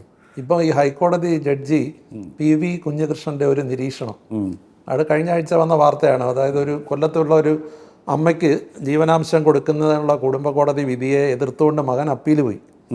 അന്നേരം അമ്മമാരോട് ക്രൂരത കാണിക്കരുതെന്ന് പറഞ്ഞുകൊണ്ടായിരുന്നു PV കുഞ്ഞികൃഷ്ണൻ്റെ വിധി. അതിൽ പറയുന്നുണ്ട് മക്കളുടെ വീട് അമ്മയാണെന്ന്. നരേന്ദ്രൻ മകൻ ജയകാന്തൻ വക ആ സിനിമയിലൊരു ഡയലോഗുണ്ട്, സ്നേഹമുള്ളവർ കാത്തിരിക്കുന്നത് എവിടെയാണോ അതാണ് വീട്. റൈറ്റ് അല്ലേ? ശ്രീനിവാസന്റെ ഡയലോഗ്. ഞാൻ ഈ വിധിയുടെ അത് വായിച്ചു വായിച്ചില്ല കേട്ടോ, ഞാൻ കണ്ടില്ല. ഈ PV കുഞ്ഞകൃഷ്ണൻ എന്ന് പറയുന്നത് നമ്മുടെ മറ്റേ അഭിനയിച്ച അദ്ദേഹത്തിന്റെ കൈതപ്രത്തിന്റെ ബ്രദർ, ദേവിയുടെ ആങ്ങളാണ്, കൈതപ്രത്തിന്റെ ഭാര്യയുടെ ചേട്ടൻ, അനിയൻ. വളരെ നല്ലൊരു നിരീക്ഷണം. അന്നേരം ആ നിരീക്ഷണം കണ്ടപ്പോൾ എനിക്ക് ഇത് ഓർമ്മ വന്നു. സത്യമാണ്. ഇപ്പൊ നമ്മള് ഹൃദയപൂർവ്വത്തിലേക്ക് വരാം. 28-ാം തീയതി റിലീസാണ്. എന്താണ് പ്രതീക്ഷ? ടെൻഷൻ ഉണ്ടോ ഓരോ സിനിമകൾ ഇറങ്ങും? അല്ല, സിനിമ എപ്പോഴും റിലീസിനോടനുബന്ധിച്ച് ഒരു ടെൻഷൻ ഉണ്ടാവും എന്നുള്ളത് ആദ്യം മുതൽ നമുക്കുള്ളതാണ്. റിലീസ് ഡേറ്റ് അടുക്കും തോറും. കാരണം നമ്മുടെ മാത്രം ചിന്തകൾക്കനുസരിച്ച രീതിയിൽ ഒരു സിനിമ ചെയ്തിട്ട് അതൊരു വലിയൊരു ഓഡിയൻസിൻ്റെ മുമ്പിലേക്ക് എത്തിക്കുമ്പോൾ അവർക്കത് എത്രത്തോളം ഇഷ്ടപ്പെടുന്നുള്ളതിനെ പറ്റിയുള്ളൊരു ആകാംക്ഷ ഉണ്ടാവും. അതിനപ്പുറത്തുള്ള ടെൻഷൻസ് ഒന്നുമില്ല. കാരണം ഞാൻ വിശ്വസിക്കുന്നത് മോഹൻലാലിൽ നിന്ന് നമ്മൾ കാണാൻ ആഗ്രഹിക്കുന്ന ഭാവങ്ങളുള്ള സിനിമയാണ്. മോഹൻലാൽ എന്ന നടനെ കൂടുതലല്ലേ? ഞാൻ എൻ്റെ സിനിമകളിൽ യൂസ് ചെയ്യാറുള്ള മോഹൻലാലിൻ്റെ എല്ലാ മാനറിസംസും, ലാലിൻ്റെ കുസൃതിയും, ലാലിൻ്റെ ചമ്മലും, ലാലിൻ്റെ പെർഫോമൻസിൻ്റെ ഈ നേരത്തെ പറഞ്ഞ കണ്ണീരിലൂടെ ചിരി തൂകുന്ന പെർഫോമൻസും ഒക്കെയുള്ള ഒരു ക്യാരക്ടറാണ് ഈ സന്ദീപ്. എല്ലാ കുടുംബ പ്രേക്ഷകർക്കും, അത് എല്ലാ ഫാമിലി ഓഡിയൻസിനും ഇഷ്ടമാണ്. നമുക്കൊരു പ്രത്യേകിച്ച് ഓണക്കാലത്ത് ഏറ്റവും കൂടുതൽ ഫാമിലിക്ക് ഇഷ്ടപ്പെടാൻ വന്ന വിധത്തിലുള്ള മോഹൻലാലിൻ്റെ പ്രകടനമാണ് ആ സിനിമയിലുള്ളത്. അത് തന്നെയാണ് ആ പടത്തിൻ്റെ ഹൈലൈറ്റ്. അന്തിക്കാട്ടെ സത്യൻ എന്ന പഴയ കുട്ടിയുടെ ആ ഉള്ളിൽ ഇപ്പോഴും ആ ഒരു കുട്ടിയുണ്ടെന്ന് പറഞ്ഞ് പഴയ ഒരു ഓണക്കാലം എങ്ങനെയായിരുന്നു അന്ന് അച്ഛനും അമ്മയൊക്കെ ഉള്ളപ്പോൾ? ഓണക്കാലം ഞാൻ മദ്രാസിലേക്ക് എൻ്റെ 19ാമത്തെ വയസ്സിൽ പോയതാണല്ലോ സിനിമ പഠിക്കാൻ. പിന്നെ ഞാൻ വരുന്നത് ഡയറക്ടറായതിനു ശേഷമാണ് നാട്ടിൽ സ്ഥിരതാമസമുള്ളത്. ഈ 19 വയസ്സിൽ നമ്മുടെ ചിന്തകൾ ആ സമയത്ത് വായനയാണ് മെയിൻ. ലൈബ്രറികളിൽ മെമ്പർഷിപ്പ് എടുത്തിട്ട് 2-3 ലൈബ്രറികളിൽ മെമ്പർഷിപ്പ് എടുക്കുകയും സ്കൂൾ വിട്ട് നിന്ന് സൈക്കിൾ എടുത്ത് ലൈബ്രറികളിലേക്ക് പോയും പുസ്തകങ്ങൾ വാങ്ങിക്കുകയും. അപ്പോൾ അന്നത്തെ ഓണക്കാലത്തെ ഏറ്റവും വലിയ ഓർമ്മ എന്ന് പറയുന്നത് ഓണപ്പതിപ്പുകളാണ്. ഇന്നത്തെ പോലെയല്ല, അന്നത്തെ ഓണപ്പതിപ്പുകളിലെ ഏറ്റവും നല്ല കഥകൾ വരുമായിരുന്നു. അതെ, വളരെ ഒ.വി. വിജയൻ, എം.ടി. മുകുന്ദൻ്റെയൊക്കെ ഏറ്റവും നല്ല കഥകൾ വന്നിരുന്നത് അന്നത്തെ ഓണപ്പതിപ്പുകളാണ്. അപ്പോൾ എൻ്റെ ഓണക്കാലം ശരിക്കും പറഞ്ഞാൽ കൂടുതൽ ഈ കളികളെക്കാളും ഒക്കെ കൂടുതലായിട്ട് ഈ ഓണപ്പതിപ്പുകൾ സംഭരിക്കുകയും അത് വായിക്കുകയും ചെയ്യുന്നതിലാണ്. പിന്നെ കൂട്ടുകാരായിട്ടുള്ള ഓണക്കോടിയൊക്കെ വാങ്ങി കിട്ടും. ഓണക്കോടിയൊക്കെ ഓണത്തിൻ്റെ രസകരണം പുതുതായിട്ടുണ്ടാവും. നാട്ടിൻപുറത്തെ ഓണം എങ്ങനെയാണോ അതിനപ്പുറത്ത് നമുക്ക് ഈ നമ്മളിപ്പുറത്ത് നിന്നിട്ട് പഴയ ഓണക്കാലത്തിനെ പറ്റി പറയുന്ന നൊസ്റ്റാൾജിയ അങ്ങനെയൊന്നുമില്ല. നമുക്ക് ആ സമയത്ത് ഉള്ളത് ഏറ്റവും വലിയ സന്തോഷം എന്ന് പറഞ്ഞാൽ ഓണക്കാലത്ത് ഓണപ്പതിപ്പുകൾ വായിക്കാൻ പറ്റും. പിന്നെ കുറച്ച് വെക്കേഷൻ അവധിയുണ്ട്. പിന്നെ കൂട്ടുകാരുണ്ട്. സ്വാഭാവികമായിട്ടും ഈ പലതരം കുളങ്ങളുണ്ട് നാട്ടിൽ, പല കുളങ്ങൾ, അതായത് വലിയ വിശാലമായ കുളം, ചെറിയ കുളം. അപ്പോൾ ഇവിടെയൊക്കെ കൂട്ടുകാരുടെ കൂടെ നീന്തി കുളിക്കുക, മനസ്സിലായില്ലേ? അതൊക്കെ അന്നത്തെ ഒരു ഏറ്റവും വലിയ വിനോദമാണ്. ഇന്ന് നമുക്ക് മറ്റേ ഇന്ന കുളത്തിൽ കുളിക്കാൻ പോകാം. അവിടെ പോയിട്ട് കണ്ണൊക്കെ ചോമ്പിച്ചിട്ടേ വരും, എന്നിട്ട് അടിയെ കൊള്ളും വീട്ടിൽ നിന്ന്. സത്യേട്ടനെ രസിപ്പിക്കുന്ന ചിത്രങ്ങളുണ്ടോ? ഏറ്റവും കൂടുതൽ രസിപ്പിക്കുന്ന മറ്റൊരു സംവിധായകൻ്റെ സിനിമ? അയ്യോ, അത് എല്ലാം ഒരുപാട് ആളുകളുണ്ടല്ലോ. എന്നെ ഏറ്റവും കൂടുതൽ പ്രിയൻ്റെ സിനിമകളൊക്കെ നമ്മൾ തന്മാകുമ്പത്തും കിലുക്കൊക്കെ കണ്ടു കഴിഞ്ഞാൽ ഞാൻ കിലുക്കൊക്കെ കണ്ട് ചിരിച്ചിട്ട് അന്ന് തന്നെ ഞാൻ വിളിച്ചിട്ട് പ്രിയനെ അഭിനന്ദിച്ചിട്ടുണ്ട്. പ്രിയദർശൻ്റെ സിനിമകളാണ് ആ സമയത്ത് ഏറ്റവും കൂടുതൽ ചിരിപ്പിച്ചത്. ഞാൻ സിദ്ദിഖ് ലാലിൻ്റെ പടങ്ങൾ, ഇതൊക്കെ നമ്മളെ ഏറ്റവും കൂടുതൽ ചിരിപ്പിക്കുന്ന. ഇപ്പോൾ ഈ അടുത്ത കാലത്ത് തന്നെ ഒന്നാത്താൻ കേസൂട് എന്നുള്ള പടം, അതൊക്കെ നമ്മളെ ആനന്ദിപ്പിക്കുന്നത്, നമ്മളെ ചിരിപ്പിക്കുന്നതാണ്. നാടോടിക്കാറ്റിനൊരു 2ാം ഭാഗം ഉണ്ടായി. 2ാം ഭാഗമല്ല, 4ാം ഭാഗമാണ് വേണ്ടത്. കാര്യം 2ാം ഭാഗം പട്ടണപ്രവേശം അതുണ്ടായി. 3ാം ഭാഗം ചെയ്തത് മറ്റേ മറ്റേ അമേരിക്കയിൽ വെച്ചിട്ട് പ്രിയദർശൻ്റെ പടമായിരുന്നു 3ാം ഭാഗം ഉണ്ടായിരുന്നത്. അക്കരെ. 4ാം ഭാഗമാണ് ഉണ്ടാവുന്നത്. 4ാം ഭാഗം ഉണ്ടാവില്ല. എന്താ വെച്ചാൽ ഒന്നാമത് ദാസനും വിജയനും മാറിപ്പോയി. നമ്മുടെ മനസ്സിലുള്ള ദാസനും വിജയനും നമുക്ക് എന്താണ് വിജയ ഈ ബുദ്ധി നേരത്തെ തോന്നാതിരുന്നത്, എല്ലാത്തിനും അതിൻ്റെതായ സമയമുണ്ട് ദാസ എന്ന് പറയുന്ന ആ ദാസൻ്റെയും വിജയൻ്റെയും പ്രായം മാറിപ്പോയി. അപ്പോൾ ഈ ദാസനും വിജയനും വെച്ചിട്ട് ഇപ്പം നമുക്ക് ചെയ്യാൻ പറ്റില്ല. 2ാം ഭാഗം എടുക്കണമെന്ന് ആഗ്രഹിക്കുന്ന വേറെ ചിത്രമുണ്ട്? ഇല്ല, നമ്മൾ അത് അങ്ങനെയല്ല. ഞാൻ ശരിക്കും എടുക്കണം എന്ന് വിചാരിച്ചിരുന്നത് നാടോടിക്കാറ്റ് തന്നെയായിരുന്നു അന്നത്തെ കാലത്ത്. അന്ന് ഞാനതൊരു നമ്മുടെ വീരപ്പൻ സത്യവനം കാടുകളിൽ വിരാജിച്ചിരുന്നൊരു കാലത്ത്. അപ്പോൾ ഇവർ ഈ അക്കരെ കഴിഞ്ഞിട്ടേ ഉള്ളൂ. ആ സമയത്ത് ഈ ദാസനും വിജയനും കൂടി വീരപ്പനെ പിടിക്കാൻ പോയാൽ എങ്ങനെ ഇരിക്കുമെന്ന് ചിന്തിച്ചിട്ടുണ്ടായിരുന്നു. പിന്നെ അത് വർക്കൗട്ടായില്ല. പിന്നെ 4ാം ഭാഗം ലാലും ശ്രീനിവാസനും കൂടിയിട്ട് വേറൊരു 4ാം ഭാഗം ആലോചിച്ചതിൻ്റെ അടുത്ത് അതിൻ്റെ ഒരു ചെറിയ ത്രെഡൊക്കെ പറഞ്ഞു. അതെനിക്ക് ഇഷ്ടപ്പെടും. ഞാനപ്പോൾ പറഞ്ഞതെന്നറിയോ, നാടോടിക്കാറ്റും പട്ടണപ്രവേശം ആളുകളുടെ മനസ്സിൽ നിൽക്കുന്നുണ്ടല്ലോ, അതങ്ങനെ തന്നെ നിൽക്കട്ടെ. ആ ദാസനും വിജയനും അങ്ങനെ തന്നെ നിൽക്കട്ടെ. അതെന്ന് അവരെന്ന് നിത്യൗവനായിട്ട് നിൽക്കുകയാണല്ലോ ഇപ്പോഴും, അല്ലേ? അവർക്ക് വേറെ ഒരു ഇതുണ്ടായിട്ട് അയ്യോ ഇതിനേക്കാൾ ഭേദം മറ്റാണെന്ന് പറയിപ്പിക്കണ്ട. എപ്പോഴും ഒരു കൊതി ബാക്കി വയ്ക്കണം. അപ്പോൾ ഹൃദയപൂർവ്വം ഈ ഓണക്കാലത്ത് ജനങ്ങൾ അല്ലെ പ്രേക്ഷകർ ഹൃദയത്തിൽ ഏറ്റുവാങ്ങട്ടെ. എല്ലാ ആശംസകളും, അതോടൊപ്പം ഓണാശംസകളും. Thank you. ഒരുപാട് സന്തോഷം. ഞാൻ രാജേഷിൻ്റെ കൂടെ പ്രത്യേകിച്ചും കൗമുദിയിലെ ഇൻ്റർവ്യൂകൾ പലപ്പോഴും കാണാറുള്ളതാണ്. അപ്പോൾ ഞാൻ എപ്പോഴും ചിന്തിക്കാറുള്ളത്, രാജേഷ് ഇപ്പോൾ ഒരു ഡയറക്ടർ ബ്രാൻഡാണെന്ന പോലെയാണ്. അപ്പോൾ എന്നെ പറ്റി പറയില്ലേ കുടുംബ പ്രേക്ഷകരുടെ സംവിധായകൻ, അതുപോലെ ഇൻ്റർവ്യൂസിൽ അഭിമുഖങ്ങൾ വളരെ ഭംഗിയായിട്ട് ചെയ്യുന്ന ഒരു ബ്രാൻഡാണ്. വളരെ സന്തോഷം. Thank you.